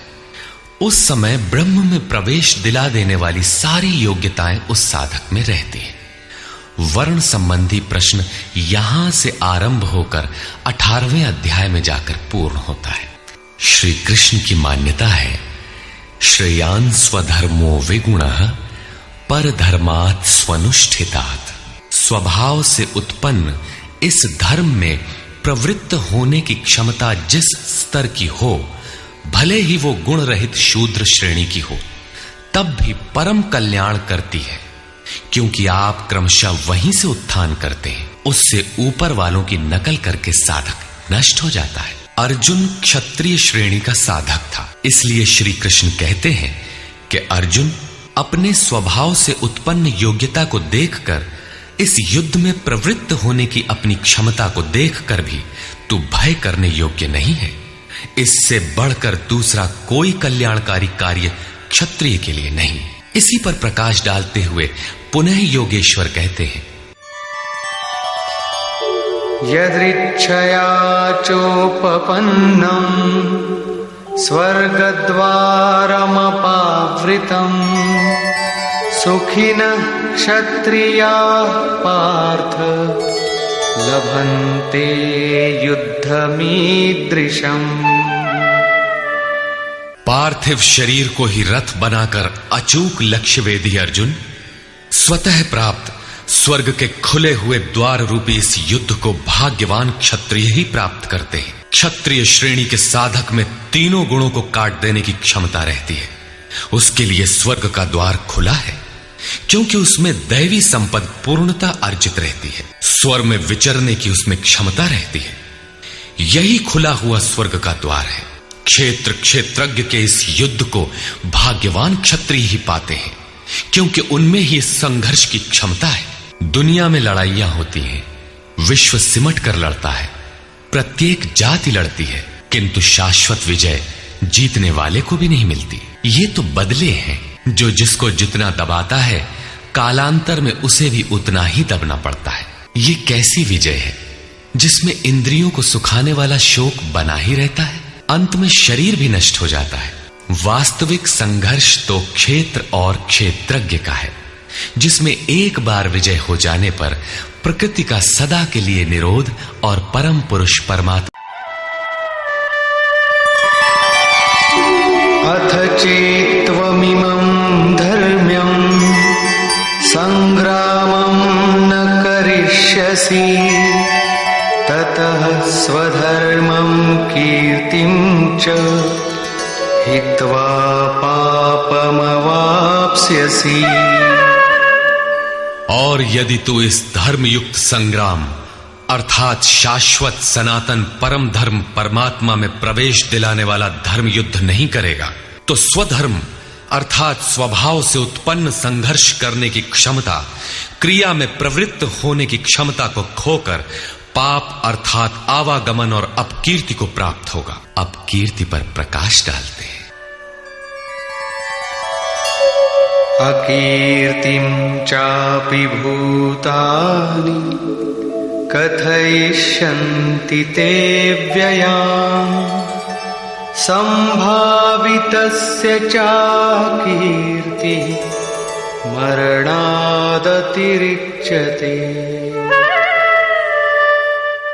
सब लोग बहुत काल तक तेरी अपकीर्ति का कथन करेंगे। आज भी पदच्युत होने वाले महात्माओं में विश्वामित्र, पाराशर, निमि, श्रृंगी इत्यादि की गणना होती है। बहुत से साधक अपने धर्म पर विचार करते हैं, सोचते हैं कि लोग हमें क्या कहेंगे। ऐसा भाव भी साधना में सहायक होता है। इससे साधना में लगे रहने की प्रेरणा मिलती है। कुछ दूरी तक यह भाव भी साथ देता है। माननीय पुरुषों के लिए अपकीर्ति मरण से भी बढ़कर होती है। भयाद्रणादुपरतम् मौस्यन्ते त्वां महारथाः येषां च त्वं बहुमतो भूत्वा यास्यसि लाघवम्। जिन महारथियों की निगाह में तू बहुत माननीय होकर अब तुच्छता को प्राप्त होगा, वे महारथी लोग तुझे भय के कारण युद्ध से उपराम हुआ मानेंगे। महारथी कौन? इस पथ पर महान परिश्रम से आगे बढ़ने वाले साधक महारथी हैं। इसी प्रकार इतने ही परिश्रम से अविद्या की ओर खींचने वाले काम, क्रोध, लोभ, मोहादि भी महारथी हैं, जो तुझे बहुत सम्मान देते थे कि साधक प्रशंसनीय है, तुम उनकी निगाह से गिर जाओगे। इतना ही नहीं, बल्कि अवाच्य वादांश्च बहु वदिष्यन्ति तवाहिताः निन्दन्तस्तव सामर्थ्यम् ततो दुःखतरं नु किम्। वैरी लोग तेरे पराक्रम की निंदा करते हुए बहुत से न कहने योग्य वचनों को कहेंगे। एक दोष आता है तो चारों ओर से निंदा और बुराइयों की झड़ी लग जाती है। न कहने योग्य वचन भी कहे जाते हैं। इससे बड़ा दुख क्या होगा? अतः हतो वा प्राप्स्यसि स्वर्गम् जित्वा वा भोक्ष्यसे महीम् तस्मादुत्तिष्ठ कौन्तेय युद्धाय कृतनिश्चयः। इस युद्ध में मरोगे तो स्वर्ग प्राप्त करोगे। स्वर में विचरने की क्षमता रहेगी। श्वास से बाहर प्रकृति में विचरने की धाराएं निरुद्ध हो जाएंगी। परम देव परमात्मा में प्रवेश दिलाने वाली दैवी संपद हृदय में पूर्णतः प्रवाहित रहेगी। अथवा इस संघर्ष में जीतने पर महामहिम स्थिति को प्राप्त करोगे। इसलिए अर्जुन, युद्ध के लिए निश्चय करके खड़ा हो। प्रायः लोग इस श्लोक के अर्थ में समझते हैं कि इस युद्ध में मरोगे तो स्वर्ग जाओगे और जीतोगे तो पृथ्वी का भोग भोगोगे। किंतु आपको स्मरण होगा, अर्जुन कह चुका है, भगवान पृथ्वी ही नहीं अपितु त्रैलोक्य के साम्राज्य और देवताओं के स्वामीपन अर्थात इंद्र पद प्राप्त होने पर भी मैं उस उपाय को नहीं देखता जो इंद्रियों को सुखाने वाले मेरे शोक को दूर कर सके। यदि इतना ही मिलना है तो गोविंद, मैं युद्ध कदापि नहीं करूंगा। यदि इतने पर भी श्री कृष्ण कहते कि अर्जुन लड़ो, जीतोगे तो पृथ्वी पा जाओगे, हारोगे तो स्वर्ग के नागरिक बन जाओगे, तो श्री कृष्ण देते ही क्या है? अर्जुन इससे आगे का सत्य, श्रेय, परम कल्याण की कामना वाला शिष्य था, जिसे सद्गुरुदेव श्री कृष्ण ने बताया कि क्षेत्रज्ञ के इस संघर्ष में यदि शरीर का समय पूरा हो जाता है और लक्ष्य तक नहीं पहुंच सके तो स्वर्ग प्राप्त करोगे। अर्थात स्वर में ही विचरण करने की क्षमता प्राप्त कर लोगे। दैवी संपत्त हृदय में ढल जाएगी और इस शरीर के रहते रहते संघर्ष में सफल हो जाते हो तो महिम, सबसे महान ब्रह्म की महिमा का उपभोग करोगे, महामहिम की स्थिति प्राप्त कर लोगे। जीतोगे तो सर्वस्व, क्योंकि महामहिमत्व को पाओगे, और हारोगे तो देवत्व। दोनों हाथों में लड्डू रहेंगे, लाभ में भी लाभ और हानि में भी लाभ ही है। पुनः इसी पर बल देते हैं, सुख दुःखे समे कृत्वा लाभालाभो जया जयो ततो युद्धाय युज्यस्व नैवं पापमवाप्स्यसि। इस प्रकार सुख दुख, लाभ हानि, जय पराजय को समान समझकर तू युद्ध के लिए तैयार हो। युद्ध करने से तू पाप को प्राप्त नहीं होगा, अर्थात सुख में सर्वस्व और दुख में भी देवत्व है। लाभ में महिम की स्थिति अर्थात सर्वस्व और हानि में भी देवत्व है। जय में महामहिम स्थिति और पराजय में भी दैवी संपत्ति पर अधिकार है। इस प्रकार अपने लाभ हानि को भली प्रकार स्वयं समझकर तू युद्ध के लिए तैयार हो। लड़ने में ही दोनों वस्तुएं हैं। लड़ोगे तो पाप अर्थात आवागमन को प्राप्त नहीं होगे, अतः तू युद्ध के लिए तैयार हो। एषा ते विहिता सांख्ये बुद्धिर्योगे त्विमां शृणु बुद्ध्या युक्तो यया पार्थ कर्मबन्धं प्रहास्यसि। पार्थ, ये बुद्धि तेरे लिए ज्ञान योग के विषय में कही गई है। कौन सी बुद्धि? यही कि युद्ध कर। ज्ञान योग में इतना ही है कि अपनी हस्ती को देखकर लाभ हानि का भली प्रकार विचार करके कि जीतेंगे तो महामहिम स्थिति और हारेंगे तो देवत्व, जय में सर्वस्व और पराजय में भी देवत्व, दोनों तरह लाभ है। युद्ध नहीं करेंगे तो सभी हमें बुरा कहेंगे, भय से उपराम हुआ मानेंगे, अपकीर्ति होगी। इस प्रकार अपने अस्तित्व को सामने रखकर स्वयं विचार कर युद्ध में अग्रसर होना ही ज्ञान योग है। प्रायः लोगों में भ्रांति है कि ज्ञान मार्ग में कर्म युद्ध नहीं करना पड़ता। वे कहते हैं कि ज्ञान मार्ग में कर्म नहीं है, मैं तो शुद्ध हूं, बुद्ध हूं, चैतन्य हूं, अहम ब्रह्मास्मि। गुण ही गुण में बरतते हैं, ऐसा मानकर हाथ पर हाथ रखकर बैठ जाते हैं। योगेश्वर श्री कृष्ण के अनुसार ये ज्ञान योग नहीं है।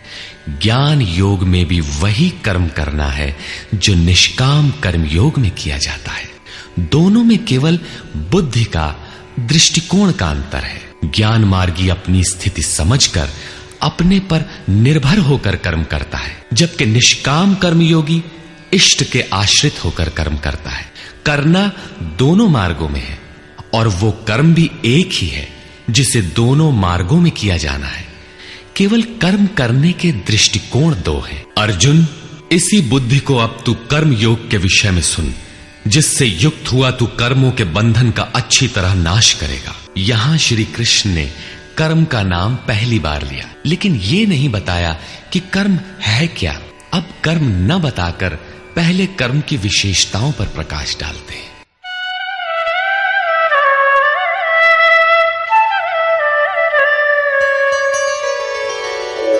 देहाभिक्रमनाशोऽस्ति प्रत्यवायो न विद्यते स्वल्पमप्यस्य धर्मस्य त्रायते महतो भयात्।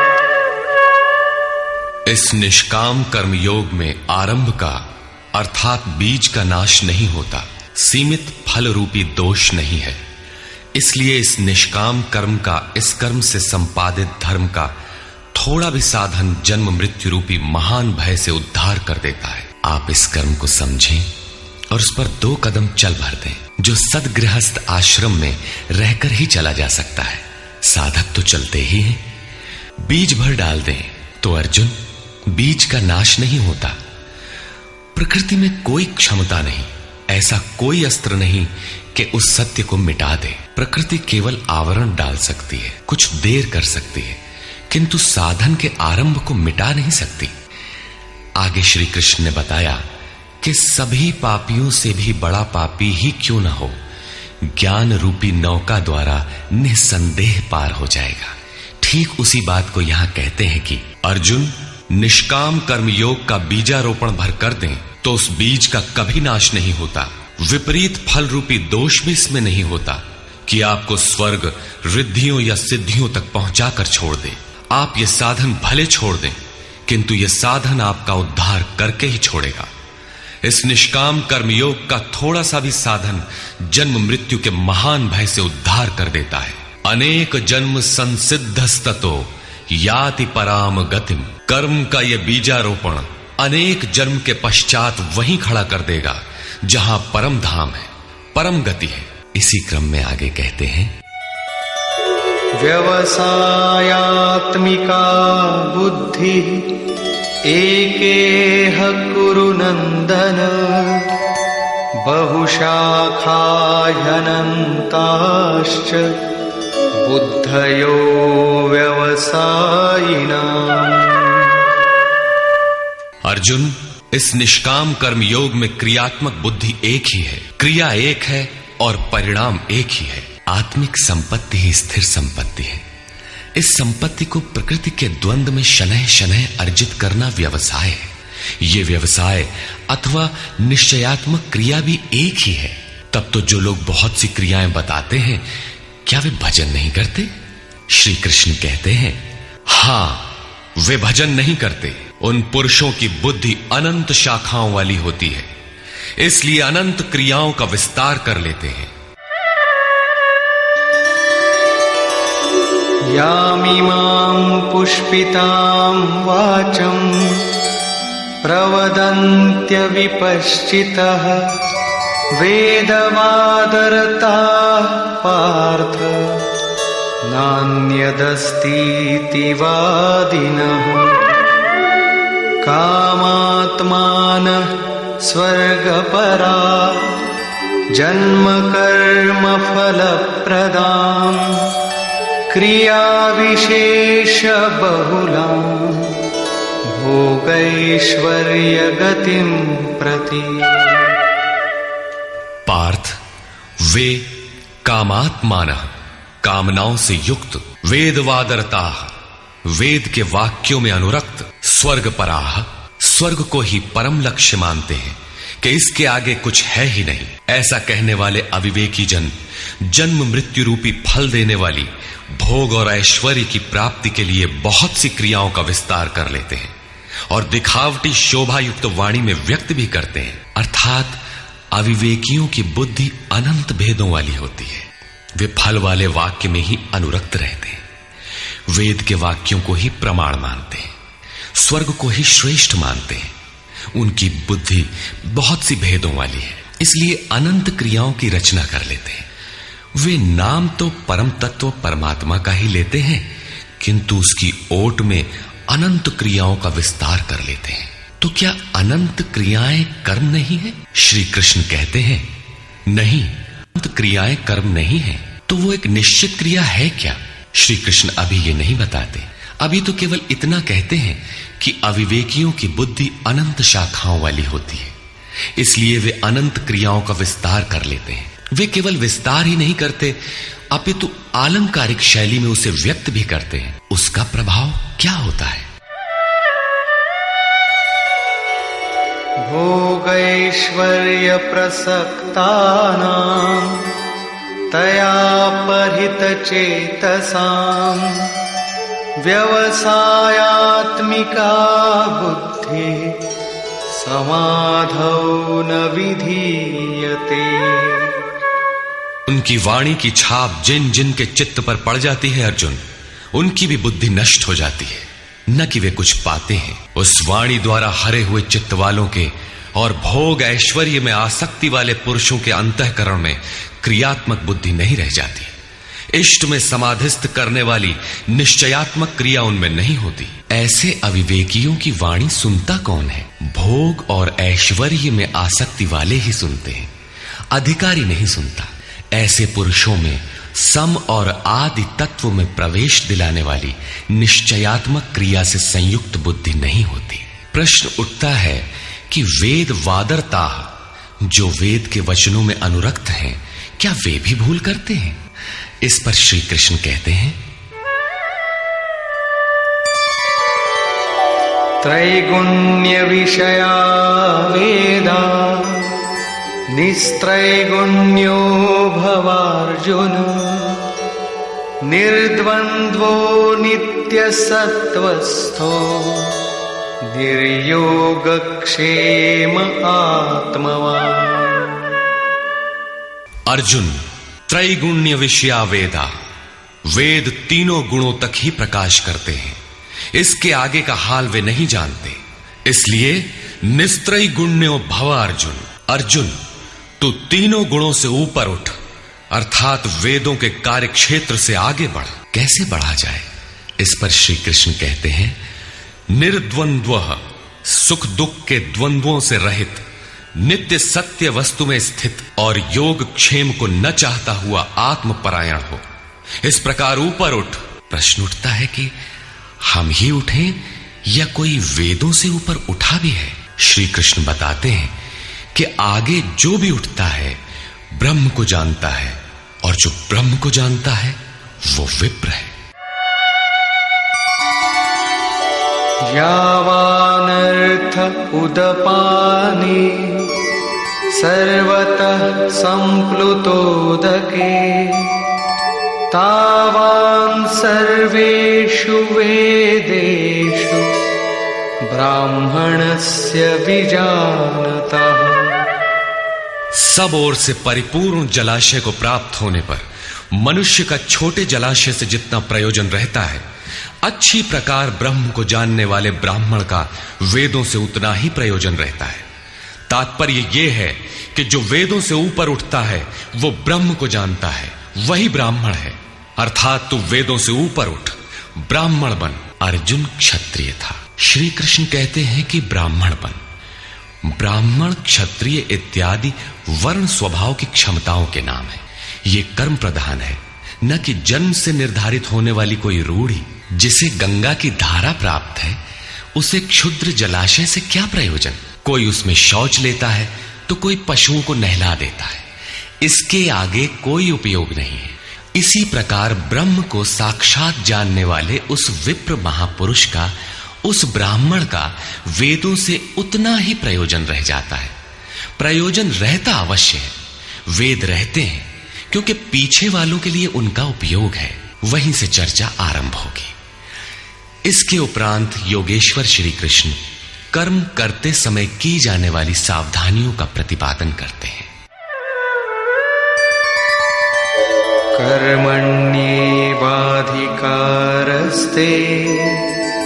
मा फलेषु कदाचन मा कर्मफलहेतुर्भुर्मा ते संगोस्त्वकर्मणि।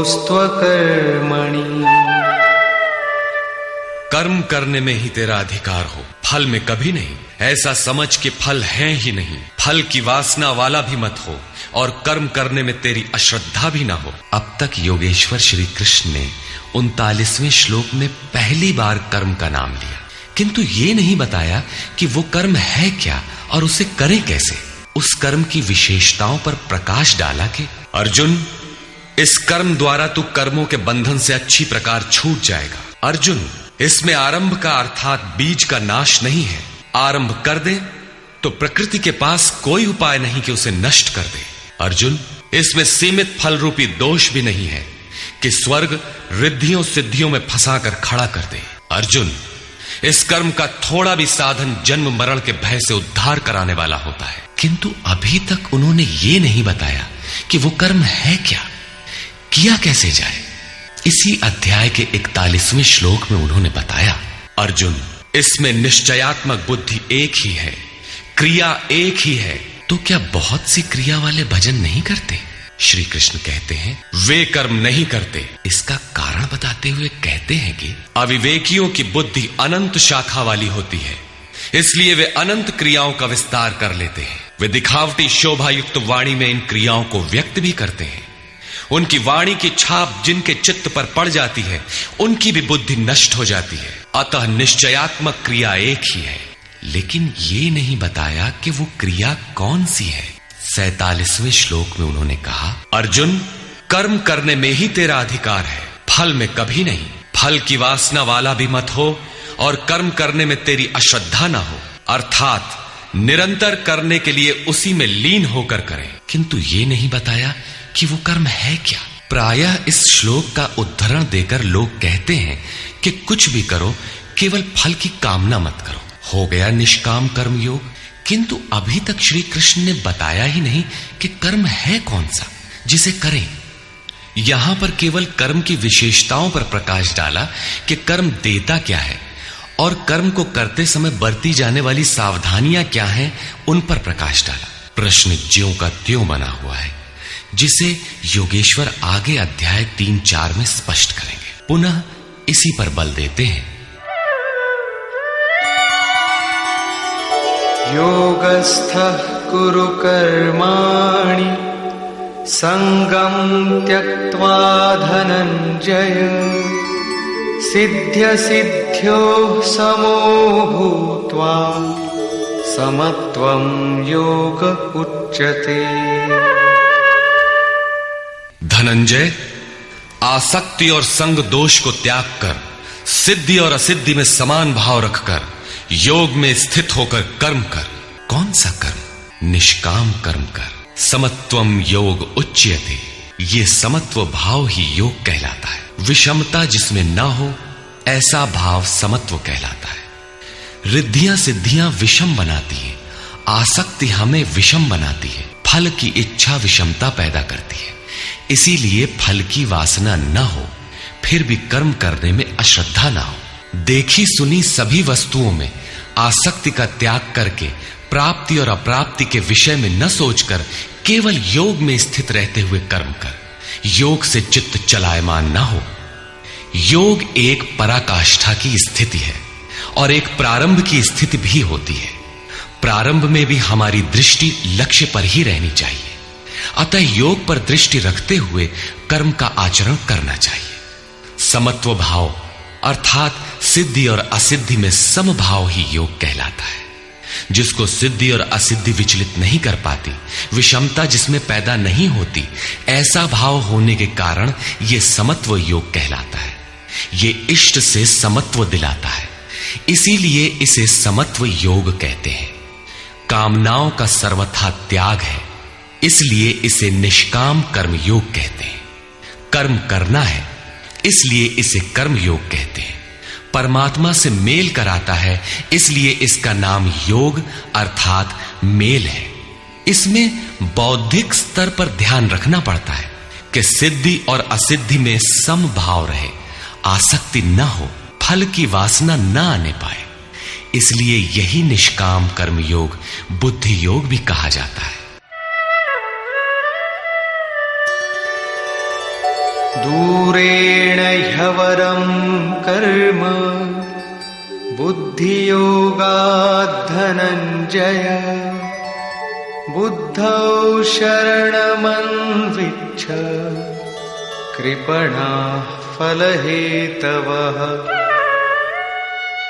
धनंजय, अवरम कर्म, निकृष्ट कर्म, वासना वाले कर्म बुद्धि योग से अत्यंत दूर है। फल की कामना वाले कृपण हैं। वे आत्मा के साथ उदारता नहीं बरतते। अतः समत्व बुद्धि योग का आश्रय ग्रहण कर। जैसी कामना है वैसा मिल भी जाए तो उसे भोगने के लिए शरीर धारण करना पड़ेगा। आवागमन बना है तो कल्याण कैसा। साधक को तो मोक्ष की भी वासना नहीं रखनी चाहिए, क्योंकि वासनाओं से मुक्त होना ही तो मोक्ष है। फल की प्राप्ति का चिंतन करने से साधक का समय व्यर्थ नष्ट हो जाता है और फल प्राप्त होने पर वो उसी फल में उलझ जाता है। उसकी साधना समाप्त हो जाती है। आगे वो भजन क्यों करे, वहां से वो भटक जाता है। इसलिए समत्व बुद्धि से योग का आचरण करे। ज्ञान मार्ग को भी श्री कृष्ण ने बुद्धि योग कहा था कि अर्जुन, ये बुद्धि तेरे लिए ज्ञान योग के विषय में कही गई। और यहां निष्काम कर्म योग को भी बुद्धि योग कहा गया। वस्तुतः दोनों में बुद्धि का दृष्टिकोण का ही अंतर है। उसमें लाभ हानि का रिकॉर्ड रखकर उसे जांच कर चलना पड़ता है। इसमें भी बौद्धिक स्तर पर समत्व बनाए रखना पड़ता है। इसलिए इसे समत्व बुद्धि योग कहा जाता है। इसलिए धनंजय, तू समत्व बुद्धि योग का आश्रय ग्रहण कर, क्योंकि फल की वासना वाले अत्यंत कृपण हैं। बुद्धियुक्तो जहातीह उभे सुकृत दुष्कृते तस्माद्योगाय युज्यस्व योग कर्मसु कौशलम्। समत्व बुद्धि युक्त पुरुष पुण्य पाप दोनों को ही इसी लोक में त्याग देता है, उनसे लिपायमान नहीं होता। इसलिए समत्व बुद्धि योग के लिए चेष्टा कर। योगः कर्मसु कौशलम। समत्व बुद्धि के साथ कर्मों का आचरण कौशल ही योग है। संसार में कर्म करने के दो दृष्टिकोण प्रचलित हैं। लोग कर्म करते हैं तो उसका फल भी अवश्य चाहते हैं, या फल न मिले तो कर्म करना ही नहीं चाहते।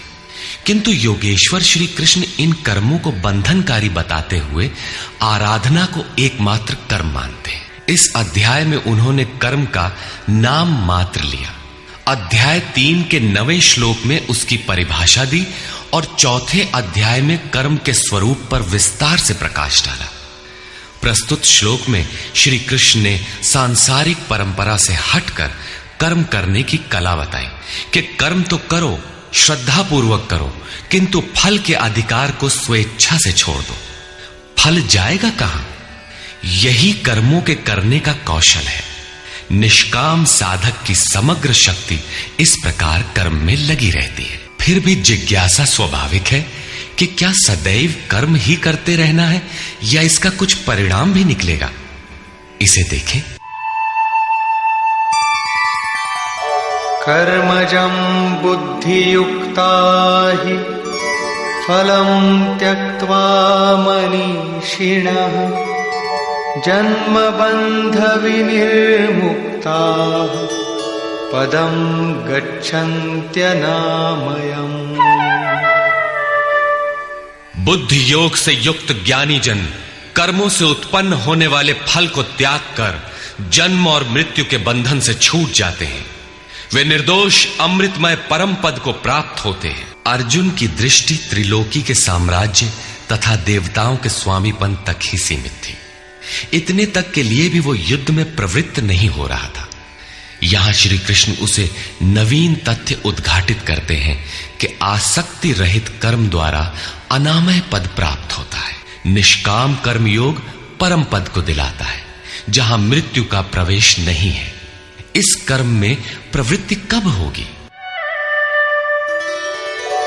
यदा ते मोह कलिलं बुद्धिर्व्यतितरिष्यति तदा गन्तासि निर्वेदं श्रोतव्यस्य श्रुतस्य च।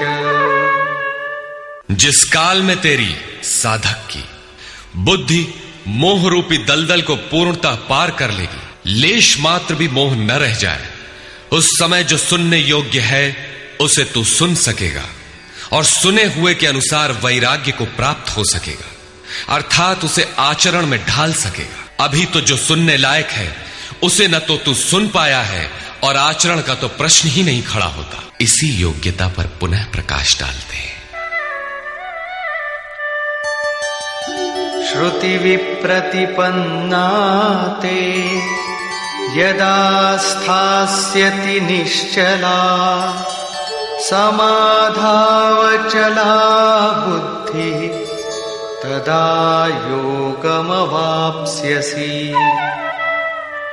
अनेक प्रकार के वेद वाक्यों को सुनकर विचलित हुई तेरी बुद्धि जब परमात्म स्वरूप में समाधिस्थ होकर अचल स्थिर ठहर जाएगी, तब तू समत्व योग को प्राप्त होगा, पूर्ण समस्थिति को प्राप्त करेगा, जिसे अनामय परम पद कहते हैं। यही योग की पराकाष्ठा है और यही अप्राप्त की प्राप्ति है। वेदों से तो शिक्षा ही मिलती है, किंतु श्री कृष्ण कहते हैं श्रुति विप्रतिपन्ना। श्रुतियों के अनेक सिद्धांतों को सुनने से बुद्धि विचलित हो जाती है। सिद्धांत तो अनेकों सुने, लेकिन जो सुनने योग्य है लोग उससे दूर ही रहते हैं। ये विचलित बुद्धि जिस समय समाधि में स्थिर हो जाएगी, तब तू योग की पराकाष्ठा अमृत पद को प्राप्त करेगा। इस पर अर्जुन की उत्कंठा स्वाभाविक थी कि वे महापुरुष कैसे होते हैं जो अनामय परम पद में स्थित है, समाधि में जिनकी बुद्धि स्थिर है। उसने प्रश्न किया। अर्जुन उवाच।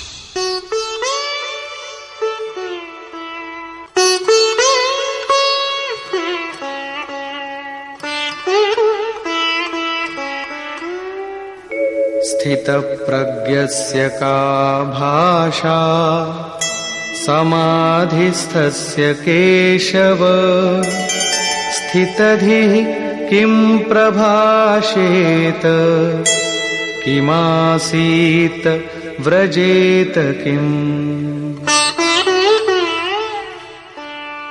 समाधीयते चित्तम यस्मिन् स आत्मा एव समाधि। जिसमें चित्त का समाधान किया जाए वो आत्मा ही समाधि है। अनादि तत्व में जो समत्व प्राप्त कर ले उसे समाधिस्थ कहते हैं। अर्जुन ने पूछा, केशव, समाधिस्थ स्थिर बुद्धि वाले महापुरुष के क्या लक्षण हैं? स्थित प्रज्ञ पुरुष कैसे बोलता है, वो कैसे बैठता है, वो कैसे चलता है? 4 प्रश्न अर्जुन ने किए। इस पर भगवान श्री कृष्ण ने स्थित प्रज्ञ के लक्षण बताते हुए कहा। श्री भगवान उवाच।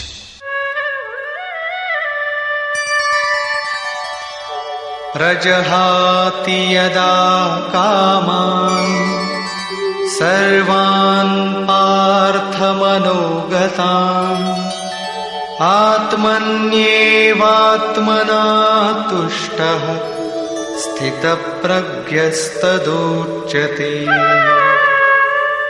पार्थ, जब मनुष्य मन में स्थित संपूर्ण कामनाओं को त्याग देता है तब वो आत्मा से ही आत्मा में संतुष्ट हुआ स्थिर बुद्धि वाला कहा जाता है। कामनाओं के त्याग पर ही आत्मा का दिग्दर्शन होता है। ऐसा आत्मा राम आत्मतृप्त महापुरुष ही स्थित प्रज्ञ है। दुःखेष्वनुद्विग्नमनाः सुखेषु विगतस्पृहः वीतरागभयक्रोधः स्थितधीर्मुनिरुच्यते। दैहिक, दैविक तथा भौतिक दुखों में जिसका मन उद्विग्न नहीं होता, सुखों की प्राप्ति में जिसकी स्पृहा दूर हो गई है तथा जिसके राग, भय और क्रोध नष्ट हो गए हैं, मननशीलता की चरम सीमा पर पहुंचा हुआ मुनि स्थित प्रज्ञ कहा जाता है। उसके अन्य लक्षण बताते हैं। यः सर्वत्रानभिस्नेहः तत्तत्प्राप्य शुभाशुभम् नाभिनन्दति न द्वेष्टि तस्य प्रज्ञा प्रतिष्ठिता। जो पुरुष सर्वत्र स्नेह रहित हुआ, शुभ अथवा अशुभ को प्राप्त होकर न तो प्रसन्न होता है और न द्वेष करता है, उसकी बुद्धि स्थिर है। शुभ वो है जो परमात्म स्वरूप में लगाता है, अशुभ वो है जो प्रकृति की ओर ले जाने वाला होता है। किंतु स्थित प्रज्ञ पुरुष अनुकूल परिस्थितियों से न प्रसन्न होता है और न प्रतिकूल परिस्थितियों से द्वेष करता है, क्योंकि प्राप्त होने योग्य वस्तु न उससे भिन्न है और न पतित करने वाले विकार ही उसके लिए है। अर्थात अब साधन से उसका अपना कोई प्रयोजन नहीं रहा। ऐसा व्यक्ति स्थित प्रज्ञ कहा जाता है। यदा संहरते चायं कूर्मोऽङ्गानीव सर्वशः इन्द्रियाणीन्द्रियार्थेभ्यः तस्य प्रज्ञा प्रतिष्ठिता। जिस प्रकार कछुआ अपने अंगों को समेट लेता है, ठीक वैसे ही ये पुरुष जब सब ओर से अपने अंगों को समेट लेता है तब उसकी बुद्धि स्थिर होती है। खतरे को देखते ही कछुआ जिस प्रकार अपने सिर और पैर समेट लेता है, ठीक इसी प्रकार जो पुरुष विषयों में विचरती हुई इंद्रियों को सब ओर से समेटकर हृदय देश में निरोध कर लेता है, उस काल में उस पुरुष की बुद्धि स्थिर होती है। किंतु ये तो एक दृष्टांत मात्र है। खतरे का एहसास मिटते ही कछुआ तो अपने अंगों को पुनः फैला देता है। क्या इसी प्रकार स्थित प्रज्ञ महापुरुष भी विषयों में रस लेने लगता है? इस पर कहते हैं, विषया विनिवर्तन्ते निराहारस्य देहिनः रसवर्जं रसोऽप्यस्य परं दृष्ट्वा निवर्तते। इंद्रियों द्वारा विषयों को न ग्रहण करने वाले पुरुषों के विषय तो निवृत्त हो जाते हैं, क्योंकि वे ग्रहण ही नहीं करते, किंतु उनका राग नहीं निवृत्त होता, आसक्ति लगी रहती है। संपूर्ण इंद्रियों को विषयों से समेटने वाले निष्काम कर्मी का राग भी परम दृष्टवा, परम तत्व परमात्मा का साक्षात्कार करके निवृत्त हो जाता है। महापुरुष कछुए की तरह अपनी इंद्रियों को विषयों में नहीं फैलाता। एक बार जब इंद्रियां सिमट गईं, तो संस्कार ही मिट जाते हैं, पुनः वे नहीं निकलते। निष्काम कर्मयोग के आचरण द्वारा परमात्मा के प्रत्यक्ष दर्शन के साथ उस पुरुष का विषयों से राग भी निवृत्त हो जाता है। प्रायः चिंतन पथ में हठ करते हैं। हठ से इंद्रियों को रोककर वे विषय से तो निवृत्त हो जाते हैं, किंतु मन में उनका चिंतन राग लगा रहता है। ये आसक्ति परम दृष्टवा परमात्मा का साक्षात्कार करने के बाद ही निवृत्त होती है, इसके पूर्व नहीं। पूज्य महाराज जी इस संबंध में अपनी एक घटना बताया करते थे। गृह त्याग से पूर्व उन्हें 3 बार आकाशवाणियां हुई थी। हमने पूछा, महाराज जी, आपको आकाशवाणी क्यों हुई, हम लोगों को तो नहीं हुई? तब इस पर महाराज जी कहे, हो ई शंका मोहू के बही रही, अर्थात ये संदेह मुझे भी हुआ था। तब अनुभव में आया कि मैं 7 जन्म से लगातार साधु हूं। 4 जन्म तो केवल साधुओं सा वेश बनाए, तिलक लगाए, कहीं विभूति पोते, कहीं कमंडलु लिए विचरण कर रहा हूं। योग क्रिया की जानकारी नहीं थी, लेकिन पिछले 3 जन्म से बढ़िया साधु हूं, जैसा होना चाहिए। मुझ में योग क्रिया जागृत थी। पिछले जन्म में पार लग चला था, निवृत्ति हो चली थी, किंतु 2 इच्छाएं रह गई थी, एक तो स्त्री और दूसरी गांजा। अंतर मन में इच्छाएं थीं, किंतु बाहर से हमने शरीर को दृढ़ रखा। मन में वासना लगी थी, इसलिए जन्म लेना पड़ा। जन्म लेते ही भगवान ने थोड़े ही समय में सब दिखा सुनाकर निवृत्ति दिला दी। 2-3 चटकना दिया और साधु बना दिया। ठीक यही बात श्री कृष्ण कहते हैं कि इंद्रियों द्वारा विषयों को न ग्रहण करने वाले पुरुष के भी विषय तो निवृत्त हो जाते हैं, किंतु साधना द्वारा परम पुरुष परमात्मा का साक्षात्कार कर लेने पर वो विषयों के राग से भी निवृत्त हो जाता है। अतः जब तक साक्षात्कार न हो, कर्म करना है। इंद्रियों को विषयों से समेटना कठिन है। इस पर प्रकाश डालते हैं। यततो ह्यपि कौन्तेय पुरुषस्य विपश्चितः इंद्रियाणि प्रमाथीनि हरन्ति प्रसभं मनः। कौन्तेय, प्रयत्न करने वाले मेधावी पुरुष की प्रमथनशील इंद्रियां उसके मन को बलात् हर लेती हैं, विचलित कर देती हैं। इसलिए तानि सर्वाणि संयम्य युक्त आसीत मत्परः वशे हि यस्येन्द्रियाणि तस्य प्रज्ञा प्रतिष्ठिता। उन संपूर्ण इंद्रियों को संयत करके योग से युक्त और समर्पण के साथ मेरे आश्रित हो, क्योंकि जिस पुरुष की इंद्रियां वश में होती हैं उसी की बुद्धि स्थिर होती है। यहां योगेश्वर श्री कृष्ण साधन के निषेधात्मक अवयवों के साथ उसके विधेयात्मक पहलू पर जोर देते हैं। केवल संयम और निषेध से इंद्रियां वश में नहीं होती। समर्पण के साथ इष्ट चिंतन अनिवार्य है। इष्ट चिंतन के अभाव में विषय चिंतन होगा, जिसके कुपरिणाम श्री कृष्ण के ही शब्दों में देखें।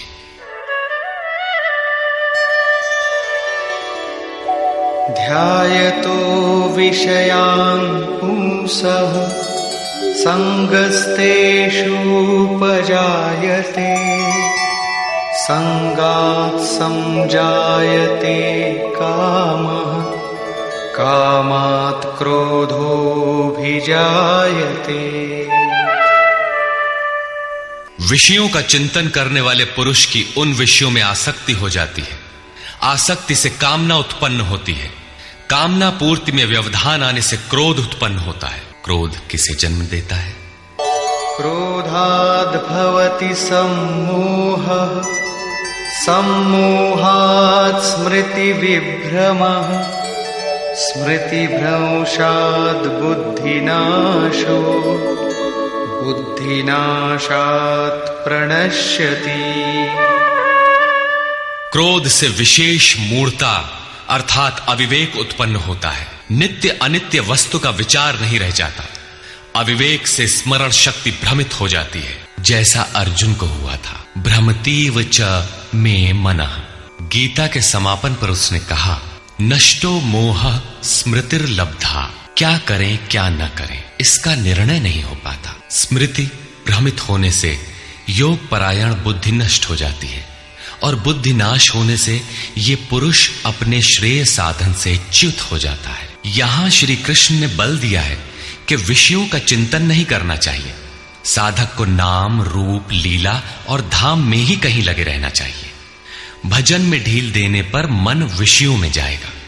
विषयों के चिंतन से आसक्ति हो जाती है। आसक्ति से उस विषय की कामना साधक के अंतर मन में होने लगती है। कामना की पूर्ति में व्यवधान होने पर क्रोध, क्रोध से अविवेक, अविवेक से स्मृति भ्रम और स्मृति भ्रम से बुद्धि नष्ट हो जाती है। निष्काम कर्म योग को बुद्धि योग कहा जाता है, क्योंकि बुद्धि स्तर पर इसमें विचार रखना चाहिए कि कामनाएं न आने पाए।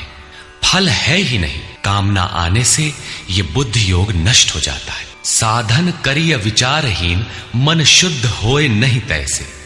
विचार आवश्यक है। विचार शून्य पुरुष श्रेय साधन से नीचे गिर जाता है, साधन क्रम टूट जाता है, सर्वथा नष्ट नहीं होता। भोग के पश्चात साधन वहीं से पुनः आरंभ होता है जहां अवरुद्ध हुआ था। ये तो विषयाभिमुख साधक की गति है। स्वाधीन अंतःकरण वाला साधक किस गति को प्राप्त होता है, इस पर श्री कृष्ण कहते हैं, रागद्वेष वियुक्तैस्तु विषयानीन्द्रियैश्चरन् आत्मवश्यैर्विधेयात्मा प्रसादमधिगच्छति। आत्मा की विधि को प्राप्त प्रत्यक्षदर्शी महापुरुष राग द्वेष से रहित, वश में की हुई अपनी इंद्रियों द्वारा विषयान चरण, विषयों में विचरता हुआ भी प्रसाद मधिगच्छति, अंतःकरण की निर्मलता को प्राप्त होता है। वो अपनी भाव दृष्टि में रहता है। महापुरुष के लिए विधि निषेध नहीं रह जाते, उसके लिए कहीं अशुभ नहीं रहता जिससे वो बचाव करे, तथा उसके लिए कोई शुभ शेष नहीं रह जाता जिसकी वो कामना करे।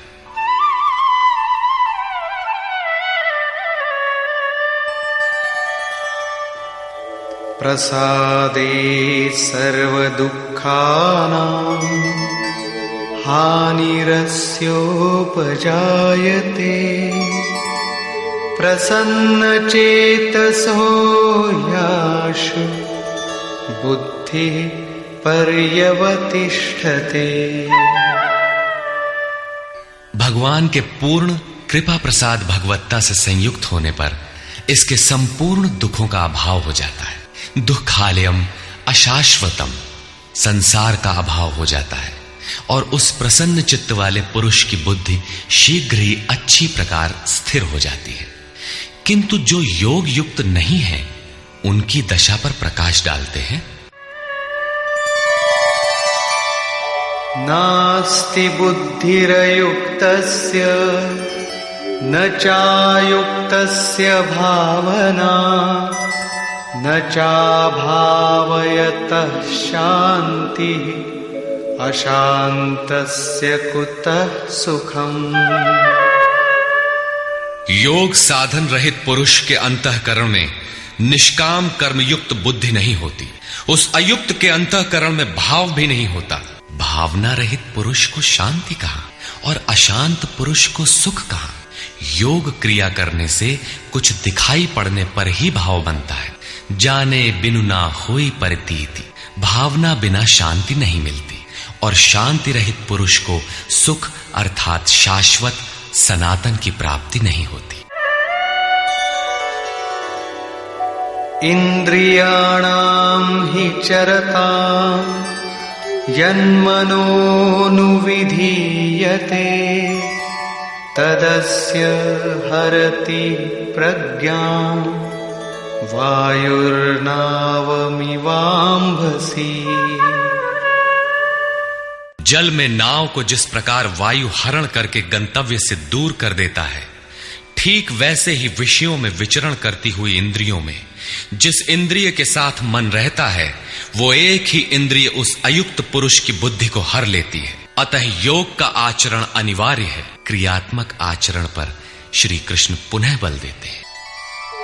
तस्माद्यस्य महाबाहो निगृहीतानि सर्वशः इन्द्रियाणीन्द्रियार्थेभ्यः तस्य प्रज्ञा प्रतिष्ठिता। इससे हे महाबाहो, जिस पुरुष की इंद्रियां इंद्रियों के विषयों से सर्वथा वश में की हुई होती हैं, उसकी बुद्धि स्थिर होती है। बाहु कार्य क्षेत्र का प्रतीक है। भगवान महाबाहु एवं आजानुबाहु कहे जाते हैं। वे बिना हाथ पैर के सर्वत्र कार्य करते हैं। उनमें जो प्रवेश पाता है या जो उसी भगवत्ता की ओर अग्रसर है वो भी महाबाहु है। श्री कृष्ण और अर्जुन दोनों को महाबाहु कहा गया है। या निशा सर्वभूतानां तस्यां जागर्ति संयमी यस्यां जागृति भूतानि सा निशा पश्यतो मुनि। संपूर्ण भूत प्राणियों के लिए वो परमात्मा रात्रि के तुल्य है, क्योंकि दिखाई नहीं देता, न विचार ही काम करता है, इसलिए रात्रि सदृश है।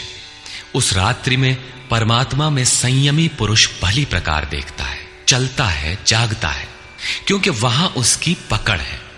योगी इंद्रियों के संयम द्वारा उसमें प्रवेश पा जाता है। जिन नाशवान सांसारिक सुख भोग के लिए संपूर्ण प्राणी रात दिन परिश्रम करते हैं, योगी के लिए वही निशा है। रमा विलासु राम अनुरागी तजत बमन जिमि जन बड़ भागी। जो योगी परमार्थ पथ में निरंतर सजग और भौतिक ऐषणाओं से सर्वथा निष्प्रिय होता है, वही उस इष्ट में प्रवेश पाता है। वो रहता तो संसार में ही है, किंतु संसार का उस पर प्रभाव नहीं पड़ता। महापुरुष की इस रहनी का चित्रण देखें।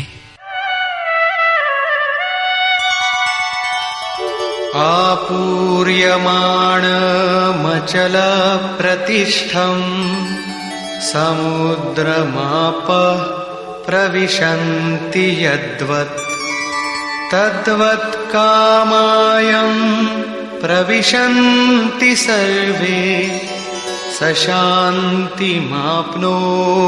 न कामकामी। जैसे सब ओर से परिपूर्ण अचल प्रतिष्ठा वाले समुद्र में नदियों के जल उसको चलायमान न करते हुए बड़े वेग से उसमें समा जाते हैं, ठीक वैसे ही परमात्मा में स्थित प्रज्ञ पुरुष में संपूर्ण भोग विकार उत्पन्न किए बिना समा जाते हैं।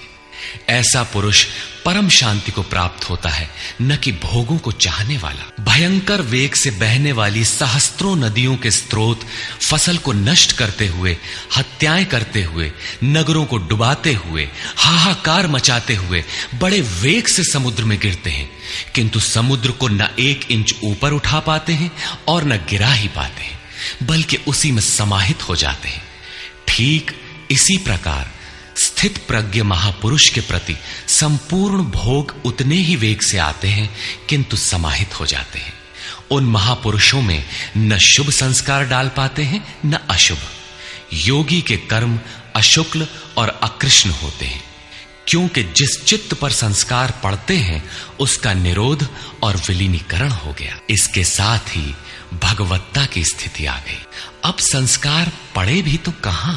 इस एक ही श्लोक में श्री कृष्ण ने अर्जुन के कई प्रश्नों का समाधान कर दिया।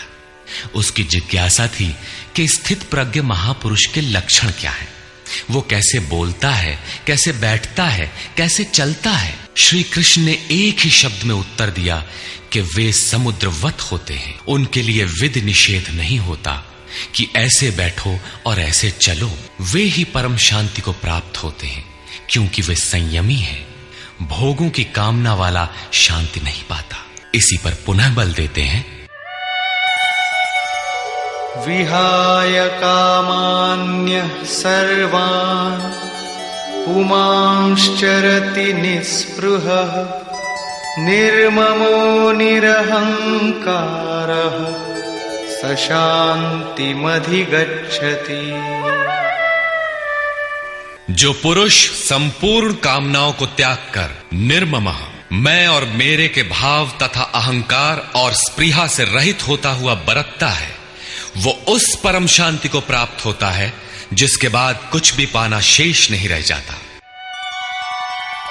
एषा ब्राह्मी स्थितिः पार्थ नैनां प्राप्य विमुह्यति स्थित्वा स्यामन्तकालेऽपि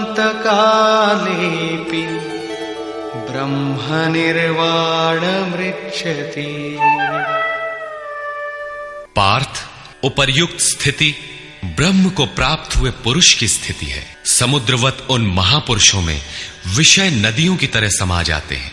वे पूर्ण संयमी और प्रत्यक्षता परमात्मदर्शी हैं। केवल अहम ब्रह्मास्मि पढ़ लेने या रट लेने से ये स्थिति नहीं मिलती। साधन करके ही इस ब्रह्म की स्थिति को पाया जाता है। ऐसा महापुरुष ब्रह्म निष्ठा में स्थित रहते हुए शरीर के अंत काल में भी ब्रह्मानंद को ही प्राप्त होता है। निष्कर्ष, प्रायः कुछ लोग कहते हैं कि दूसरे अध्याय में गीता पूर्ण हो गई, किंतु यदि केवल कर्म का नाम मात्र लेने से कर्म पूरा हो जाता हो तब तो गीता का समापन माना जा सकता है। इस अध्याय में योगेश्वर श्री कृष्ण ने यही बताया कि अर्जुन, निष्काम कर्म योग के विषय में सुन, जिसे जानकर तू संसार बंधन से छूट जाएगा। कर्म करने में तेरा अधिकार है, फल में कभी नहीं। कर्म करने में तेरी अश्रद्धा भी ना हो, निरंतर करने के लिए तत्पर हो जा। इसके परिणाम में तू परम दृष्टवा, परम पुरुष का दर्शन कर स्थित प्रज्ञ बनेगा, परम शांति पाएगा। किंतु यह नहीं बताया कि कर्म है क्या। यह सांख्य योग नामक अध्याय नहीं है। यह नाम शास्त्रकार का नहीं अपितु टीकाकारों की देन है। वे अपनी बुद्धि के अनुसार ही ग्रहण करते हैं तो आश्चर्य क्या है। इस अध्याय में कर्म की गरिमा, उसे करने में बरती जाने वाली सावधानी और स्थित प्रज्ञ के लक्षण बताकर श्री कृष्ण ने अर्जुन के मन में कर्म के प्रति उत्कंठा जागृत की है। उसे कुछ प्रश्न दिए हैं। आत्मा शाश्वत है, सनातन है, उसे जानकर तत्वदर्शी बनो। उसकी प्राप्ति के दो साधन हैं, ज्ञान योग और निष्काम कर्म योग। अपनी शक्ति को समझकर हानि लाभ का स्वयं निर्णय लेकर कर्म में प्रवृत्त होना ज्ञान मार्ग है, तथा इष्ट पर निर्भर होकर समर्पण के साथ उसी कर्म में प्रवृत्त होना निष्काम कर्म मार्ग या भक्ति मार्ग है। गोस्वामी तुलसीदास ने दोनों का चित्रण इस प्रकार किया है। मोरे प्रौढ़ तनय सम ज्ञानी, बालक सुत समदास अमानी। जनहि मोर बल निज बल ताही, दुह कह काम क्रोध रिपु आही। मेरे दो प्रकार के भजने वाले हैं, एक ज्ञान मार्गी, दूसरा भक्ति मार्गी। निष्काम कर्म मार्गी या भक्ति मार्गी शरणागत होकर मेरा आश्रय लेकर चलता है। ज्ञान योगी अपनी शक्ति सामने रखकर अपनी हानि लाभ का विचार कर अपने भरोसे चलता है, जबकि दोनों के शत्रु एक ही हैं। ज्ञान मार्गी को काम क्रोधादि शत्रुओं पर विजय पाना है और निष्काम कर्म योगी को भी इन्हीं से युद्ध करना है। कामनाओं का त्याग दोनों करते हैं और दोनों मार्गों में किया जाने वाला कर्म भी एक ही है। इस कर्म के परिणाम में परम शांति को प्राप्त हो जाओगे। लेकिन यह नहीं बताया कि कर्म है क्या। अब आपके भी समक्ष कर्म एक प्रश्न है। अर्जुन के मन में भी कर्म के प्रति जिज्ञासा हुई। तीसरे अध्याय के आरंभ में ही उसने कर्म विषयक प्रश्न प्रस्तुत किया। अतः ओम तत्सदिति श्रीमद् भगवद गीता सूपनिषत्सु ब्रह्म विद्यायाम योग शास्त्रे श्री कृष्णार्जुन संवादे कर्म जिज्ञासा नाम द्वितीयो अध्यायः। इस प्रकार स्वामी अड़गड़ानंद कृत श्रीमद् भगवद गीता के भाष्य यथार्थ गीता का दूसरा अध्याय पूर्ण होता है।